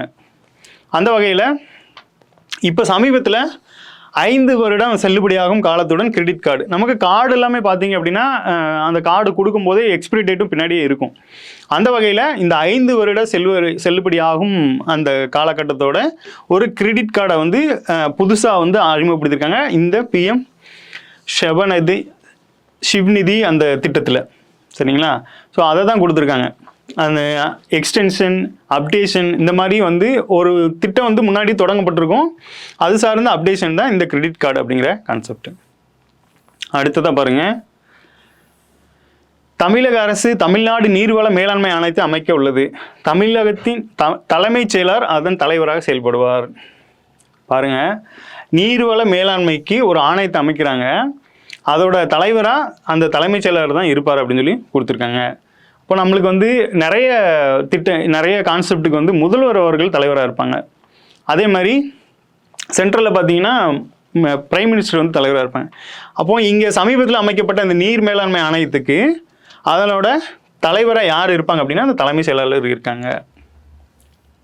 அடுத்ததாக பாருங்கள், இந்தியாவிலே மலேரியாவை ஒழிப்பதற்கான தேசிய கட்டமைப்பு 2016 to 2030, மலேரியாவை ஒழிப்பதற்கான தேசிய மூலோபாய திட்டம் NSP 2023 to 2027 அப்படிங்கிற 2 கூற்றை கொடுத்துருக்காங்க. இந்த காசநோய் ஒழிப்பு, மலேரியா ஒழிப்பு இதெல்லாம் அடிக்கடி வரக்கூடிய ஒரு கேள்வி ஏரியா. அந்த வகையில் இந்தியாவிலேயே மலேரியா ஒழிப்பிற்கான தேசிய கட்டமைப்பு எந்த வருஷத்துலேருந்து அப்படின்னு பார்த்தீங்கன்னா 16 to 2030. இந்த 2030 பாருங்கள் அடிக்கடி வரும். அதே மாதிரி மலேரியா ஒழிப்பதற்கான தேசிய மூலோபாய திட்டம் வந்து 2023 to 27 அப்படிங்கிற ஒரு குறுகிய கால ஒரு இலக்கா வச்சுருக்காங்க. இரண்டும் சரிதான். அடுத்து பாருங்கள், தமிழ்நாட்டில் மலேரியா நோய்களின் எண்ணிக்கை 2015 5,587 இருந்து 2025 321 குறைச்சிருக்காங்க. பாருங்கள், 4 டிஜிட்லேருந்து 3 டிஜிட் நம்பரு ரொம்ப கம்மி பண்ணி கொண்டு வந்திருக்காங்க. அப்போ இதன் மூலமாக அவங்க போட்ட திட்டங்கள் மூலமாக இந்த எண்ணிக்கை வந்து குறைஞ்சிருக்கு அப்படிங்கிற மாதிரி நம்ம எடுத்துக்கலாம். அடுத்ததாக பாருங்கள், 2023 38 மாவட்டங்களில் 33 மாவட்டங்களில் உள்நாட்டில் பரவிய நோய் தொற்றுகள் எதுவும் பதிவாகவில்லை அப்படிங்கிற மாதிரி சொல்லியிருக்காங்க. ஸோ 33 மாவட்டங்களில் 38 மாவட்டங்கள், மொத்த மாவட்டங்கள் 38 இருக்குது. அதில் 33 மாவட்டங்களில் பார்த்தீங்கன்னா உள்நாட்டில் பரவிய நோய் தொற்றுகள் எதுவும் பதிவாகவில்லை அப்படின்னா ஏற்கனவே ஒரு நோய் பரவிட்டு இருந்திருக்கும். ஸோ அந்த நோயை கட்டுப்படுத்துறதுல சிறப்பாக செயல்பட்டுருக்காங்க அப்படிங்கிறது தான் இந்த ஸ்டேட்மெண்ட்டோட நோக்கம். ஸோ ரெண்டுமே சரியாக தான் இருக்குது. இரண்டும் சரி. நோய் தொற்று அப்படிங்கிற கான்செப்டில் நமக்கு சயின்ஸில் இருக்கும். ஸோ அது ரிலேட்டடான கரண்ட் அஃபேர்ஸ் கேட்கணும்னு நினச்சாங்கன்னா இந்த மாதிரி கேட்பாங்க. நமக்கு லாஸ்ட்டாக ப்ரீவியஸ் இயரில் என்ன கேட்டிருக்காங்க அப்படின்னா காசநோய் ஒழிப்பு பற்றி ஒரு 2 கேள்வி ப்ரீவியஸ் இயரில் கேட்டிருக்காங்க கரண்ட் அஃபேர்ஸ் ரிலேட்டடாக. அடுத்ததாக பாருங்கள், இந்தியாவில் ரிசர்வ் வங்கி மின்னணு ரூபாயை வரையறுக்கப்பட்ட அளவில் வெளியிட்டு வருகிறது. இந்தியாவில் ஒரு மின்னணு ரூபாய் ஒரு ரூபாய்க்கு சமம் அப்படிங்கிற மாதிரி, ஒரு மின்னணு ரூபாய் வந்து 1 ரூபாய்க்கு சமம். டிஜிட்டல் கரன்சி அப்படிங்கிற ஒரு கான்செப்ட். நமக்கு வேர்ல்டு லெவலில் பார்த்தீங்கன்னா பிட்காயின் அந்த மாதிரிலாம் நிறைய சொல்லுவாங்க. அந்த வகையில் ரிசர்வ் பேங்கே பார்த்தீங்கன்னா ஒரு டிஜிட்டல் கரன்சி வெளியிடுறாங்க. அது வந்து நம்ம நார்மல் ரூபா நோட்டு இந்த ஷேப்பில் இருக்குது அப்படின்னா அது வந்து போர்ட்ரேட்டில் இருக்கும், இந்த மாதிரி இருக்கும். அதோட மையப்பகுதியில் அந்த ரூபாய்க்கான கவுண்டிங் இருக்கும். ஸோ இந்த மாதிரி வந்து ரிசர்வ் பேங்க் வெளியிட்டு ஒரு அவேர்னஸை கிரியேட் பண்ணி மக்கள் இந்த மாதிரியும் நீங்கள் சேமிக்கலாம், இந்த மாதிரியும் வந்து பணப்புழக்கத்தை கொண்டு வரலாம் அப்படிங்கிற கான்செப்டில் தான் ரிசர்வ் பேங்க் வந்து இந்த மின்னணு ரூபாயை வந்து வரையறுக்கப்பட்ட அளவில் வரையறுக்கப்பட்டனா லிமிடெட் எடிஷன் சொல்லுவாங்க. அந்த குறிப்பிட்ட லெவலில் இவ்வளோ தொகை தான் வெளியிடுறோம், இதுக்குள்ளே நீங்கள் அதை பயன்படுத்திக்கோங்க அப்படிங்கிற மாதிரி. நம்ம இந்தியன் ரூபியே பார்த்தீங்க அப்படின்னா ஒரு குறிப்பிட்ட அளவு தான் அடிப்பாங்க, அந்த பணங்கள் தான் நம்மளுக்கு சர்க்குலேஷன் ஆகிட்டு இருக்கும். ஸோ அந்த மாதிரி டிஜிட்டல் கரன்சியுமே பார்த்தீங்கன்னா வரையறுக்கப்பட்ட அளவில் வெளியிடுறாங்க. ஒரு மின்னணு ரூபாய் வந்து ஒரு ரூபாய்க்கு சமம் அப்படிங்கிற மாதிரி ஒரு விஷயத்தை கொடுத்துருக்காங்க. ஸோ இரண்டும் சரிதான். தேசிய வாக்காளர் தினத்தன்று தமிழ்நாட்டில் எந்த மாவட்டம் விருது பெற்றது அப்படிங்கிற மாதிரி கொடுத்துருக்காங்க. தேசிய வாக்காளர் தினம் நமக்கு தெரியும் 25 ஜனவரி தான். ஸோ அந்த டேட்டில் பார்த்தீங்க அப்படின்னா விருதுகள் கொடுப்பாங்க. எந்த மாவட்டம் எந்த மாநிலம் வந்து இந்த தேர்தல் பணிகளை சிறப்பாக செயல்படுறாங்க, ஸோ அவங்கள ஊக்குவிக்கும் விதமாக இந்த விருதுகள் வழங்கப்படுறது வழக்கம். அந்த வகையில் தமிழ்நாட்டில் பார்த்தீங்கன்னா தஞ்சாவூர் தான் வந்து இந்த வருஷத்துக்கான இந்த தேசிய வாக்காளர் தின விருதை வென்றிருக்காங்க. ஸோ அந்த மாதிரி கேட்பாங்க. தமிழ்நாட்டில் வந்து தஞ்சாவூர் தான் வந்து இந்த விருதை வென்றிருக்காங்க. வாக்காளர் தினம் முக்கியமாக பார்த்துக்கோங்க, இது கருப்பொருளோட வெளிவரும். ஸோ அந்த மாதிரியும் கேட்பாங்க. தேர்தல் நமக்கு பாலிட்டியில் தேர்தல்னு ஒரு டாபிக் இருக்குது, அது ரிலேட்டடாக கரண்ட் அஃபேர்ஸ் நிறைய வருது. கட்சியோட சின்னங்கள் கேட்டிருக்காங்க. அடுத்து ரீசெண்டாக நடக்கிற இந்த எலெக்ஷன் சம்மந்தமான கேள்விகள் நிறைய வரும். ஸோ அந்த வகையில் வாக்காளர் தினத்தையும் முக்கியமாக பார்த்துக்கோங்க. அடுத்ததாக பாருங்கள், உலக மகளிர் உச்சி மாநாடு சென்னையில் நடைபெறும். இது சிறப்பு திட்ட செயலாக்கத்துறையால் ஏற்பாடு செய்யப்பட்டிருக்கிறது. இந்த உச்சி மாநாடு ஜனவரி 27, 28 ஆகிய தேதிகளில் 2026ஆம் ஆண்டு நடைபெறும் அப்படின்னு சொல்லி 3 ஸ்டேட்மெண்ட் கொடுத்துருக்காங்க. பாருங்கள், உலக உச்சி மாநாடு வேர்ல்டு லெவலில் நமக்கு லாஸ்ட்டாக செஸ் ஒலிம்பியாட் வந்து நடத்தியிருப்பாங்க. அந்த செஸ் ஒலிம்பியாட் பற்றி அந்த டைமில் நிறையா கொஸ்டின்ஸ் வந்தது. ஏன் அப்படி அந்த மாதிரி வருது அப்படின்னு பார்த்தீங்கன்னா, வேர்ல்டு லெவலில் நடக்கிற ஒரு ஈவெண்ட்டை நம்ம தமிழ்நாடு வந்து அதை எடுத்து நடத்தும் போது அது ஒரு பெரிய விஷயமா பார்க்கப்படுது. ஸோ அந்த மாதிரி தான் இதுவும் பாருங்கள், உலக மகளிர் உச்சி மாநாடு சென்னையில் நடக்கு. இந்த நிகழ்வை வந்து யார் பண்ணுறாங்க அப்படின்னா சிறப்பு திட்ட அமலாக்கத்துறை செயலாக்கத்துறை அப்படின்னு ஒரு துறை இருக்குது. இந்த டிபார்ட்மெண்ட்டை நீங்கள் கேள்விப்பட்டிருக்கு கம்மியாக இருந்திருக்கலாம். ஏன்னா ஒரு துறைக்கும் இருக்கும்போது நம்மளுக்கு வந்து மினிஸ்ட்ரி இருக்கும், அதுக்கு கீழே டிபார்ட்மெண்ட் இருக்கும். அந்த வகையில் இந்த மினிஸ்ட்ரி வந்து என்ன அப்படின்னு பார்த்தீங்கன்னா, இது வந்து நம்ம இப்போ தற்போதைய துணை முதல்வர் அவர்களோட கையில் இருக்குது. இது என்ன பண்ணுவாங்க அப்படின்னா, ஒரு திட்டம் புதுசாக கொண்டு வரணும் அப்படின்னா அது துறை சார்ந்து போகணும்னு அவசியம் இல்லை. இந்த மினிஸ்ட்ரி கீழே அதை கொண்டு வந்துடுவாங்க. ஒரு திட்டம் புதுசாக இம்ப்ளிமெண்ட் பண்ணணும்னு நினச்சாங்க அப்படின்னா இந்த திட்டம் கீழே கொண்டு போவாங்க. அதே மாதிரி இந்த துறை என்ன பண்ணுவாங்க அப்படின்னா மற்ற திட்டங்களையும் கண்காணிக்கிற அந்த இதை வந்து இந்த துறைக்கு வந்து கொடுத்துருக்காங்க. ஸோ இது வந்து ஒரு ஸ்பெஷல் விஷயம்தான். அதனால தான் இது பேர் சிறப்பு திட்ட செயலாக்கத்துறை அப்படின்னு சொல்லி வச்சுருக்காங்க. இந்த துறை தான் பார்த்தீங்கன்னா இந்த ஈவெண்ட்டை முன்னணி நடத்துகிறாங்க. உச்சி மாநாடு ஜனவரி 27, 28 ஆகிய தேதிகளில் 2026ஆம் ஆண்டு நடைபெறும் அப்படின்னு சொல்லி கொடுத்துட்டாங்க. ஸோ நடந்து முடிஞ்சிருக்கும். அந்த வகையில் இந்த கொஸ்டினை கேட்டிருக்காங்க. அடுத்ததை பாருங்கள், தமிழ்நாடு அரசின் புதிதாக தொடங்கப்பட்ட கர்ப்பப்பை வாய் புற்றுநோய் தடுப்பூசி திட்டத்தின் கீழ் பின்வருவர்களில் யார் தடுப்பூசி பெற தகுதியானவர்கள்? இந்த திட்டம் பார்த்தோம், இது வந்து இந்தியாவிலேயே தமிழ்நாடு வந்து முன்மாதிரியாக செயல்படுத்துகிற ஒரு திட்டம். இந்த திட்டத்துக்கு யார் தகுதியானவர்கள்? ஒரு திட்டத்தை பொறுத்தளவில் அது எப்போ தொடங்குறாங்க, எங்கே தொடங்குறாங்க, அதோட பயனாளிகள் யார் அப்படிங்கிறது தான் ஒரு 3 முக்கியமான விஷயம். அந்த வகையில் இந்த திட்டத்தோட பயனாளிகள் யார் அப்படின்னு பார்த்தீங்கன்னா 9 to 14 வயதுக்கு உட்பட்ட மாணவிகள் தான் இந்த திட்டத்துக்கான முக்கிய பயனாளிகள். ஸோ இது தொடர்பாக அரசு வந்து நிறைய விழிப்புணர்வுகளை ஏற்படுத்தி அவங்கள அந்த நோயிலிருந்து பாதுகாத்துட்டு வராங்க. அடுத்ததாக பாருங்கள், தமிழ்நாடு உலகளாவிய சுற்றுலா உச்சி மாநாடு பின்வரும் இடங்களில் எங்கு நடைபெறும் அப்படின்னு சொல்லி கேட்டிருக்காங்க. நம்ம தமிழ்நாட்டை பொறுத்தளவில் சுற்றுலாலேயே ஒரு முக்கியமான இடம் அப்படின்னு பார்த்தீங்கன்னா இந்த மாமல்லபுரம். இங்கே இந்த குடைவரை கோயில்கள், பல்லவ மன்னனோட நிறைய நினைவு சின்னங்கள்லாம் இருக்குது. ஸோ அந்த வகையில் இந்த மாமல்லபுரத்தில் தான் பார்த்தீங்கன்னா தமிழ்நாடு உலகளாவிய சுற்றுலா உச்சி மாநாடு வந்து நடக்க இருக்குது அப்படிங்கிற மாதிரி சொல்லியிருக்காங்க. உலகளாவிய சுற்றுலா உச்சி மாநாடு. ஏன் இந்த சுற்றுலா மாநாடுலாம் நடத்துகிறாங்க அப்படின்னா, அந்த சுற்றுலாத்துறை மூலமாக வெளிநாட்டவர்கள் ஸ்டேட்டில் இருந்தெல்லாம் ஆளை வர வச்சு, ஸோ எங்கள் ஊர்லேயும் இந்த மாதிரி சுற்றுலாத்தலங்கள்லாம் இருக்குது அப்படிங்கிற மாதிரி காமிச்சு அதன் மூலமாக அரசோட வருவாய் பெருக்கிறது தான் இதோட முக்கிய நோக்கமாக இருக்குது. அடுத்து பாருங்க, நவம்பர் 2025 அனைத்து 38 மாவட்டங்களிலும் இலவச மார்பக புற்றுநோய் பரிசோதனையை வழங்குவதற்காக பின்வரும் முன்முயற்சிகளில் எது தொடங்கப்பட்டது அப்படின்னு சொல்லி கேட்டிருக்காங்க. ஸோ எது தொடங்கியிருக்காங்க அப்படின்னா வெல்னஸ் ஆன் வீல்ஸ் அப்படிங்கிற மாதிரி நீங்கள் பார்த்துருப்பீங்க. ஐசியூ ஆன் வீல்ஸ் அந்த மாதிரிலாம் போட்டிருப்பாங்க. என்ன அப்படின்னா புக்ஸ் ஆன் வீல்ஸ் அப்படிலாம் போட்டிருப்பாங்க. அப்போ அந்த வகையில் இந்த வெல்னஸ் ஆன் வீல்ஸ் அப்படிங்கிற இது மூலமாக இலவச மார்பக புற்றுநோய் பரிசோதனையை வழங்குவதற்காக பின்வரும் முன்முயற்சிகள். சமீபத்தில் இந்த மாதிரி ஒரு முன்முயற்சி எடுத்திருக்காங்க. இதன் மூலமாக விழிப்புணர்வுகளை வாங்கி உங்களுக்கு ஒருவேளை இப்போ பார்த்தீங்க அப்படின்னா நிறைய இளம் பெண்களை தாக்கக்கூடிய நோயாக இது இருக்குது. இது தொடர்பான விழிப்புணர்வு இல்லாமல் நிறைய பெண்கள் இருக்காங்க. ஸோ அவங்களுக்கு அந்த நோய் இருக்குது அப்படிங்கிறதே அதோட முதிர்ச்சி நிலைமையில தான் தெரியுது. அந்த வகையில் முன்னாடியே அதுக்கான டெஸ்ட்டை எடுத்து அதை சரிவர கவனிச்சாங்க அப்படின்னா அதை தடுக்கலாம் அப்படிங்கிற நோக்கத்தோடு தான் இந்த வெல்னஸ் ஆன் வீல்ஸ் அப்படிங்கிற ஒரு திட்டத்தின் மூலமாக இந்த ஒரு முன்முயற்சி நவம்பர் 2025 38 மாவட்டங்களிலுமே தமிழ்நாடு அரசு பண்ணிட்டு வராங்க. ஸோ இது ஒரு முன்மாதிரியான ஒரு முயற்சி தான். அடுத்ததாக பாருங்க, தமிழ்நாடு உலக மகளிர் உச்சி மாநாட்டில் தமிழ்நாடு மகளிர் வேலைவாய்ப்பு மற்றும் பாதுகாப்பு அந்த TNV ஷேப் அப்படிங்கிற திட்டம் தொடங்கப்பட்டிருக்கு. இது 1185 கோடி ரூபாய் மதிப்பிலான உலக வங்கியின் உதவியுடன் செயல்படுத்தப்படும் திட்டமாகும். பாருங்க, உலக மகளிர் உச்சி மாநாட்டில் தமிழ்நாடு மகளிர் வேலைவாய்ப்பு மற்றும் பாதுகாப்பு திட்டம் தொடங்கப்பட்டிருக்கு. TNV ஷேப் அப்படிங்கிற பேரில் தொடங்கப்பட்டிருக்கு. இதோட திட்டத்தொகையும் பார்த்தீங்கன்னா 1185 கோடி ரூபாய் மதிப்பிலான உலக வங்கியின் உதவியுடன்.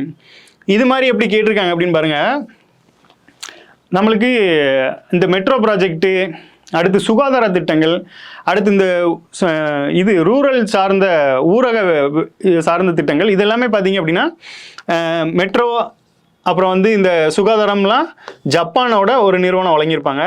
இந்த உலக வங்கியோட இது நகர்ப்புற அந்த ஊரக வளர்ச்சி அப்படிங்கிற மாதிரி இந்த திட்டங்களுக்கு உலக வங்கியோட ஃபண்டு கிடச்சிருக்கும். அப்போ இந்த ஃபண்டு யார் கொடுத்தா, எத்தனை தவணையாக கொடுத்தாங்க, இந்த மாதிரிலாம் நம்மளுக்கு ப்ரீவியஸ் இயரில் டிஎன்பிசியில் கேட்டிருக்காங்க.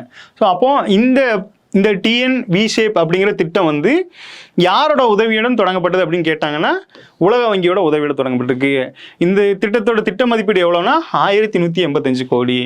இது இப்போ நடக்கிற இந்த உலக மகளிர் உச்சி மாநாட்டில் தமிழ்நாடு வேலைவாய்ப்பு மற்றும் பாதுகாப்பு திட்டம் தொடங்கப்பட இருக்கு அப்படிங்கிற ஒரு விஷயம் தான். ஸோ இந்த மாநாடும் அப்போ முக்கியத்துவம் பெறுது அப்படிங்கிறது தான் இது மூலமாக சொல்ல வராங்க. ஸோ ரெண்டுமே சரிதான். அடுத்து பாருங்க, தமிழ்நாடு உலகளாவிய ஜவுளி உச்சி மாநாடு பின்வரும் இடங்களில் எங்கு நடைபெறும் அப்படின்னு சொல்லி கொடுத்துருக்காங்க. எங்கே அப்படின்னு பார்த்தீங்கன்னா கோயம்புத்தூர் தான்.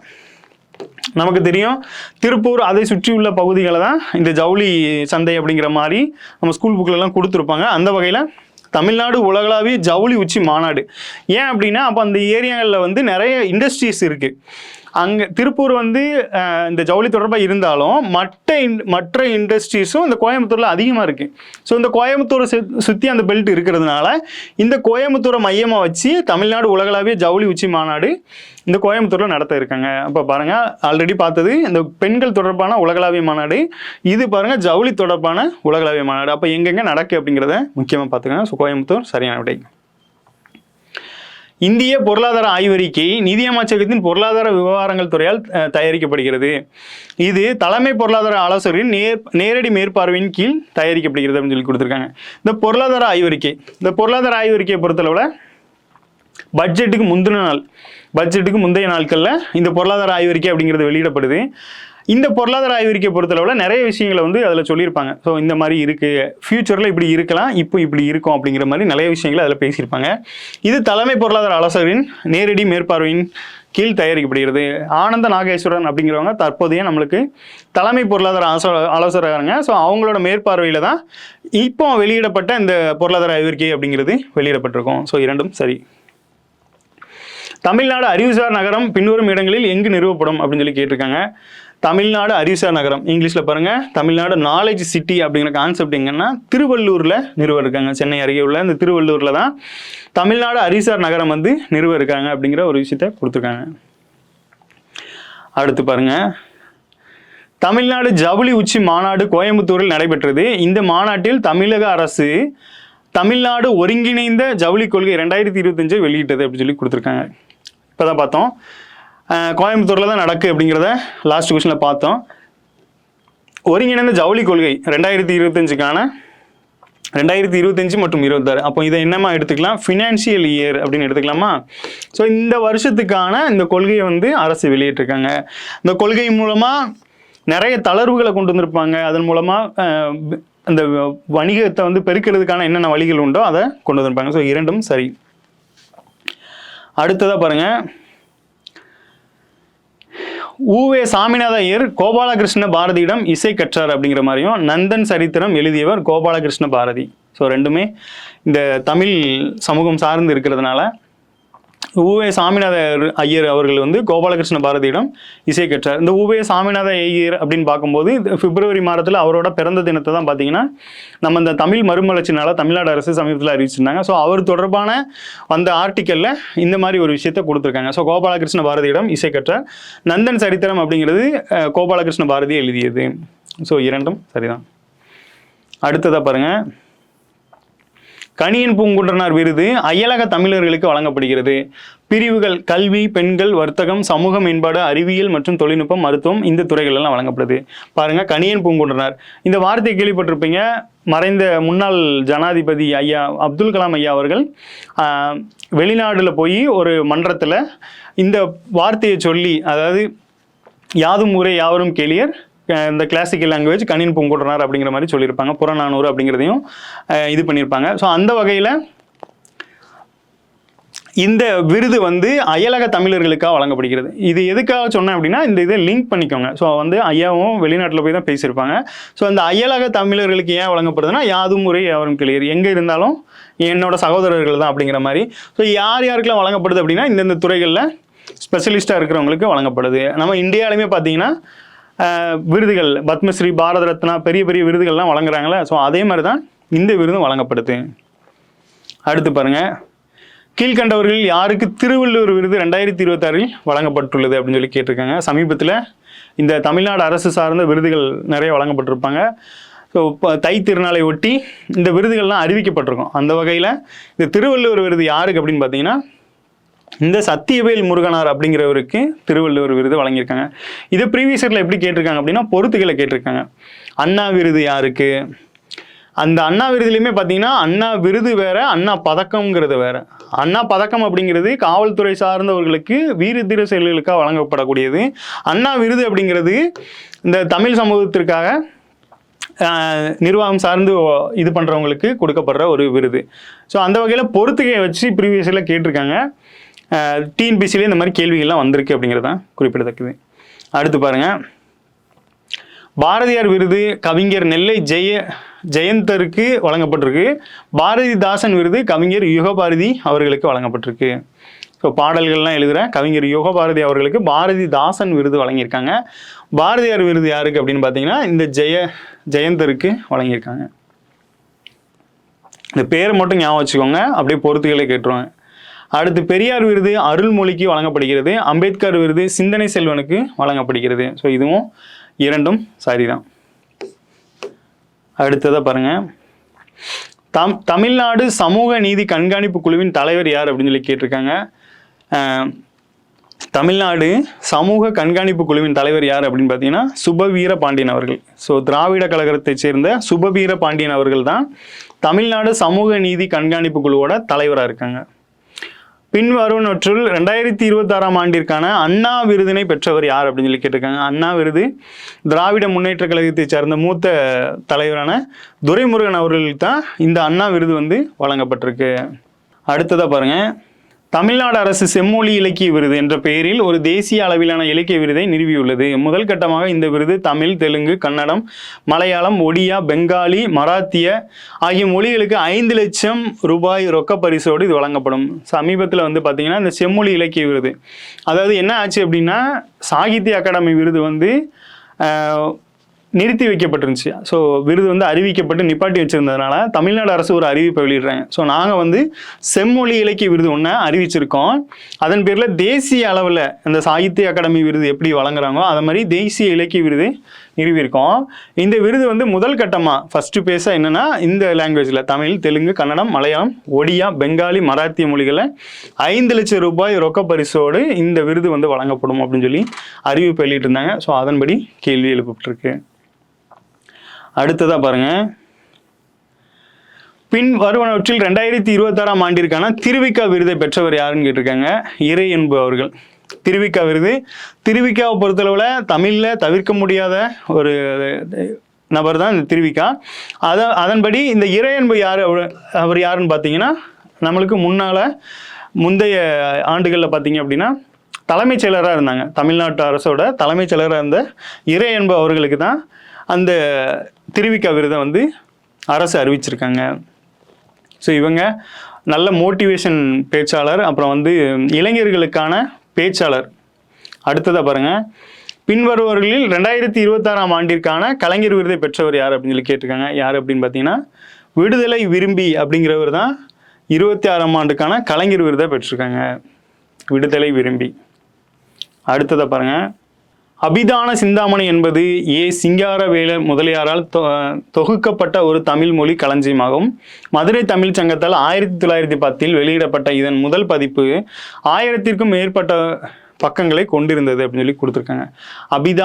அபிதான சிந்தாமணி அப்படிங்கிறது சிங்காரவேலு அவர்களோட தொகுக்கப்பட்ட ஒரு தமிழ் மொழி களஞ்சியம் அப்படின்னு சொல்லியிருக்காங்க. ஸோ தொகுக்கப்பட்டது தான், சரிங்களா, தொகுக்கப்பட்ட ஒரு கலை களஞ்சியம். அடுத்து இது வந்து மதுரை தமிழ் சங்கத்தால் 1910 வெளியிடப்பட்ட இதன் பதிப்பு 1000க்கும் மேற்பட்ட பக்கங்களாம். பாருங்கள், ஒரு புக்கு வந்து 100 பக்கம் இருந்தாலும் பெருசாக இருக்கும், அதில் 1000 பக்கங்களும் மேலே இருந்திருக்கு. ஸோ இது ரெண்டு சரிதான். அடுத்ததை பாருங்கள், கீழ்கண்டவர்களில் யார் கோட்டை அமீர் சமூக நல்லிணக்க விருதை பெற்றிருக்கிறார் அப்படின்னு சொல்லி கேட்டிருக்காங்க. யார் அப்படின்னு பார்த்தீங்கன்னா, இந்த கலிமுலா கலிமுலா அப்படிங்கிறவர் தான் இந்த வருஷத்துக்கான சமீபத்தில் அறிவிக்கப்பட்ட இந்த கோட்டை அமீர் சமூக நல்லிணத்திற்கான விருதை பெற்றிருக்காங்க. இதுவும் தமிழ்நாடு அரசால் தான் வழங்கப்படுது. ஸோ இந்த வகையில் இவங்க வந்து பெற்றிருக்காங்க. கலிமுலா அப்படிங்கிறவர். இந்த காதல் முகைதீன் அப்படிங்கிறவர் லாஸ்ட் டைம் வாங்கியிருப்பாங்க. கீழ்கண்டவரில் யார் நாராயணசாமி நாயுடு நெல் உற்பத்தி திறன் விருதை பெறுவார்கள் அப்படின்னு சொல்லி கொடுத்துருக்காங்க. யார் அப்படின்னு பார்த்தீங்கன்னா, இந்த அருள்மொழி அப்படிங்கிறவங்க தான் இந்த நெல் உற்பத்திக்கான, இந்த நெல் ஆராய்ச்சியில் முக்கியமானவர் தான் இந்த நாராயணசாமி நாயுடு அப்படிங்கிறவர். ஸோ அவங்க பேரில் இந்த நெல் உற்பத்தி திறனை ஊக்குவிக்கும் விதமாக அருள்மொழி அவர்களுக்கு வந்து இந்த விருதை வந்து அரசு வழங்குறாங்க. இதே மாதிரி நம்மாழ்வார் அவர்கள் விருதும் வழங்கப்படுது. ஸோ அதுவுமே கொஸ்டினாக கேள்வியாக கேட்கப்படுது. அடுத்து பாருங்கள், திருஷ்ணா அப்படிங்கிறது thermal infrared imaging satellite for high resolution natural resource assignment அப்படிங்கிறது. ஸோ அப்ரிவேஷன் நம்மளுக்கு நிறையவே வந்துட்டுருக்கு. அந்த வகையில் இது ரீசெண்டாக இந்த இஸ்ரோ தொடர்பான ஒரு விஷயம்தான், கொலாபரேஷனில் பண்ணப்பட்ட ஒரு விஷயம். அடுத்து பாருங்கள், டிசம்பர் 2025 காலமான வங்காளதேசத்தின் முதல் பெண் பிரதமர் யார் அப்படின்னு சொல்லி கேட்டிருக்காங்க. பேகம் கலிதா ஜியா அப்படிங்கிறவங்க. வங்காளதேசத்தில் இன்னைக்கு நிலைமைக்கு வன்முறைகள் நிறைய வந்துட்டு இருக்க நிலைமையில அந்த டைம்லேயே பார்த்தீங்க அப்படின்னா முன்னாடி வந்து முதல் பெண் பிரதமராக பதவியேற்றிருக்காங்க. ஸோ அவங்க சமீபத்தில் இறந்து போனாங்க. ஸோ அந்த வகையில் அவங்கள வச்சு கேள்வியை கேட்டிருக்காங்க. அடுத்து பாருங்கள், எந்த நாடு கொட்டாத தேனீகளுக்கு சட்டப்பூர்வ உரிமைகளை வழங்கியுள்ளது?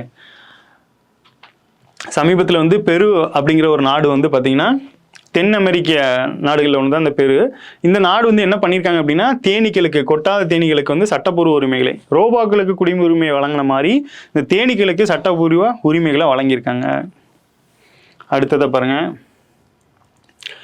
நியூயார்க் மேயர் சோக்ரான் மம்தானி எந்த அரசியல் கட்சியை சார்ந்தவர்? இவர் வந்து பார்த்தீங்கன்னா முதல் இஸ்லாமிக் மேயர்னு சொல்லப்படுறாங்க. அமெரிக்காவை பொறுத்தளவில் இந்த மாகாணங்கள் இருக்கும், மாகாணங்களோட தலைவர்கள் தான் இந்த மேயர்கள். ஸோ இந்த மேயர்களை பொறுத்தளவில் முதல் இஸ்லாமிக் மேயர் அப்படின்னும், இவர் இந்தியா வம்சாவளி சார்ந்தவர்னும் பேசப்பட்ட நிலைமையில் இவர் எந்த கட்சியை சார்ந்தவர் அப்படின்னா ஜனநாயக கட்சி, இங்கிலீஷில் பார்த்தீங்கன்னா டெமோக்ராட்டிக் பார்ட்டியை சார்ந்தவர். அங்கே 2 கட்சி தான் இருக்கும், ஒன்று குடியரசுக் கட்சி, இன்னொன்று வந்து ஜனநாயக கட்சி. அந்த வகையில் இந்த ஜனநாயக கட்சியை சார்ந்தவர் தான் இந்த மம்தானி அப்படிங்கிறவர். அடுத்து பாருங்க, பின்வரும் நாடுகளில் எந்த நாடு யூரோவை தனது நாணயமாக அதிகாரப்பூர்வமாக ஏற்றுக்கொண்டது அப்படின்னு சொல்லி கேட்டிருக்காங்க. எந்த நாடு அப்படின்னு பார்த்தீங்கன்னா பல்கேரியா அப்படிங்கிறது தான் அந்த நாடு வந்து சமீபத்தில் யூரோவை வந்து தனது நாணயமாக ஏற்றுக்கொண்டிருக்காங்க. இந்த நாணய அரசியல்னு ஒன்று நடக்கும். என்ன அப்படின்னு பார்த்தீங்கன்னா, வேர்ல்டு ட்ரேடு எல்லாமே டாலரில் தான் நடக்கணும் அப்படின்னு சொல்லி அமெரிக்கா வந்து அழுத்தம் கொடுப்பாங்க. அந்த வகையில் அந்தந்த ரீஜியனில் உள்ள நாணயங்கள் அந்தந்த நாடுகளுக்கு முக்கியமாக இருக்கும். இந்த வகையில் இந்த பல்கேரியா வந்து சமீபத்தில் இந்த யூரோவை வந்து தங்களோட நாணயமாக அங்கீகரிக்கப்பட்டிருக்கு.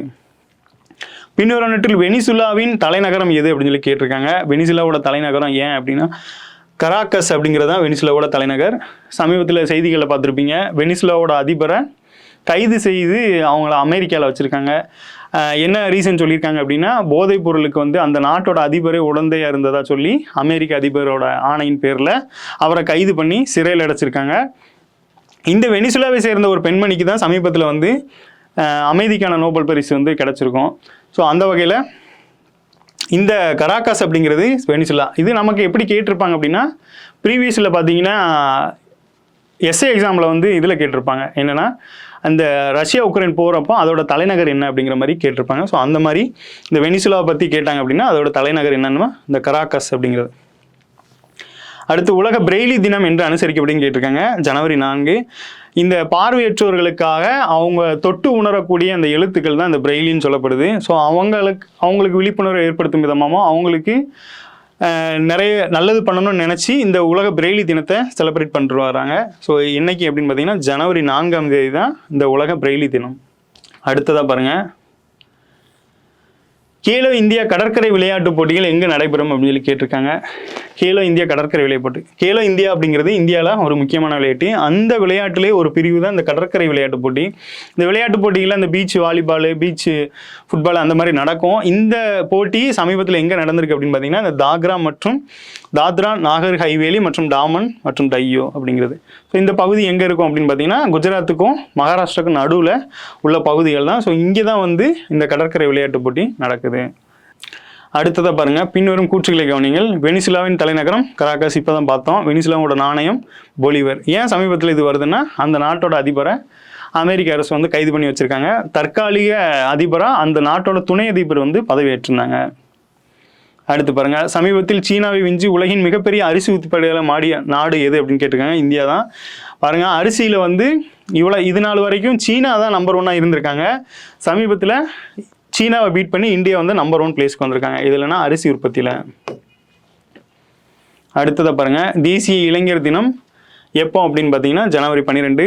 நமக்கு நல்லா தெரியும், சுவாமி விவேகானந்தர் அவர்களோட பிறந்த நாளை ஒட்டி தான் இந்த தேசிய இளைஞர் தினம் கொண்டாடப்படுகிறது. ஏன் அப்படின்னா அவங்க வந்து இளைஞர்களை இது பண்ண விழிப்புணர்வோடு இருக்கிற தினமாக நிறைய விஷயங்கள் பேசியிருக்காங்க. ஸோ அந்த வகையில் தேசிய இளைஞர் தினமாக இந்த ஜனவரி 12 வந்து செலிப்ரேட் பண்ணப்படுது. அடுத்ததாக பாருங்கள், கிரீன்லாந்தோட தலைநகரம் எதுனா நூக் அப்படிங்கிறது. கிரீன்லாந்து டென்மார்க்கின் கட்டுப்பாட்டின் கீழ் வருகிறது. இதுவும் சமீபத்தில் நடந்த ஒரு உலக அரசியல். கிரீன்லாந்து அப்படிங்கிறது ஒரு தீவு நாடு, இது சுற்றி கடல் இருக்கும்.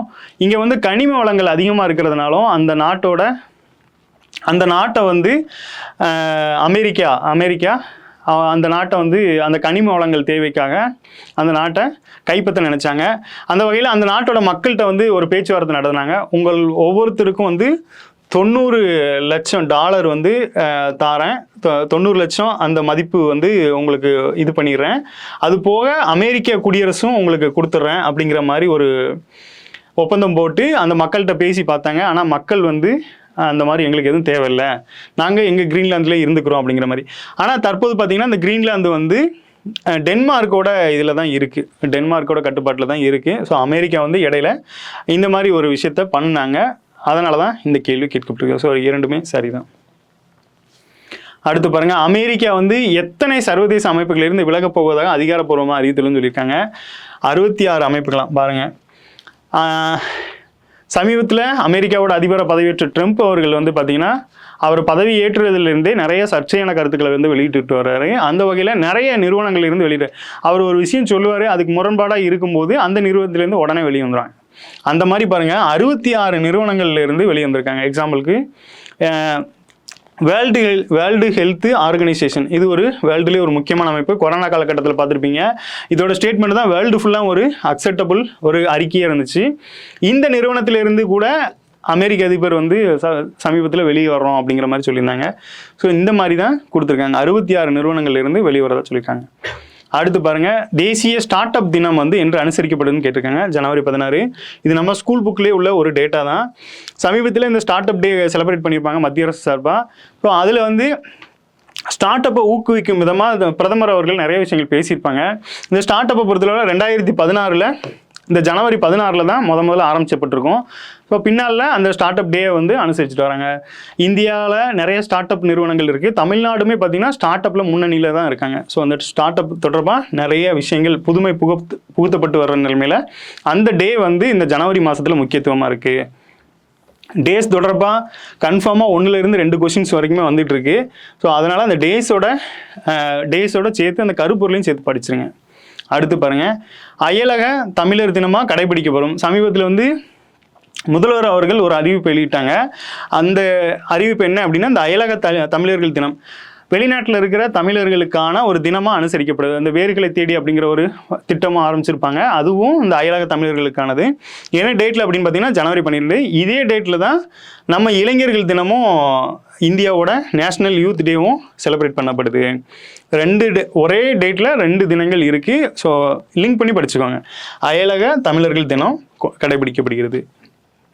ஸோ அவங்கள வச்சு அவங்களுக்கு தமிழ்நாட்டில் உள்ள சில விஷயங்களை சொல்கிறது விதமாகவும் நிறைய விஷயங்கள் வந்து இதன் மூலமாக கருத்து பகிரப்படுது. அடுத்து பாருங்கள், அயலக தமிழர் தினத்தின் கருப்பொருள் பாருங்கள் என்ன சொல்லியிருக்காங்க அப்படின்னா, தமிழால் இணைவோம் தரணியில் உயர்வோம் அப்படிங்கிறது.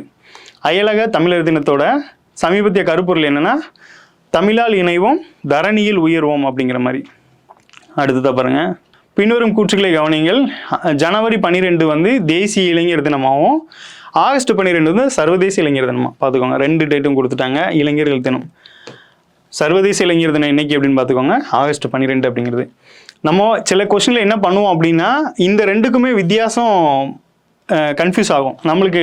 நல்லா பார்த்தீங்கன்னா இந்த உமன்ஸ் டே பார்த்தீங்க அப்படின்னா 2 டேட் வரும்.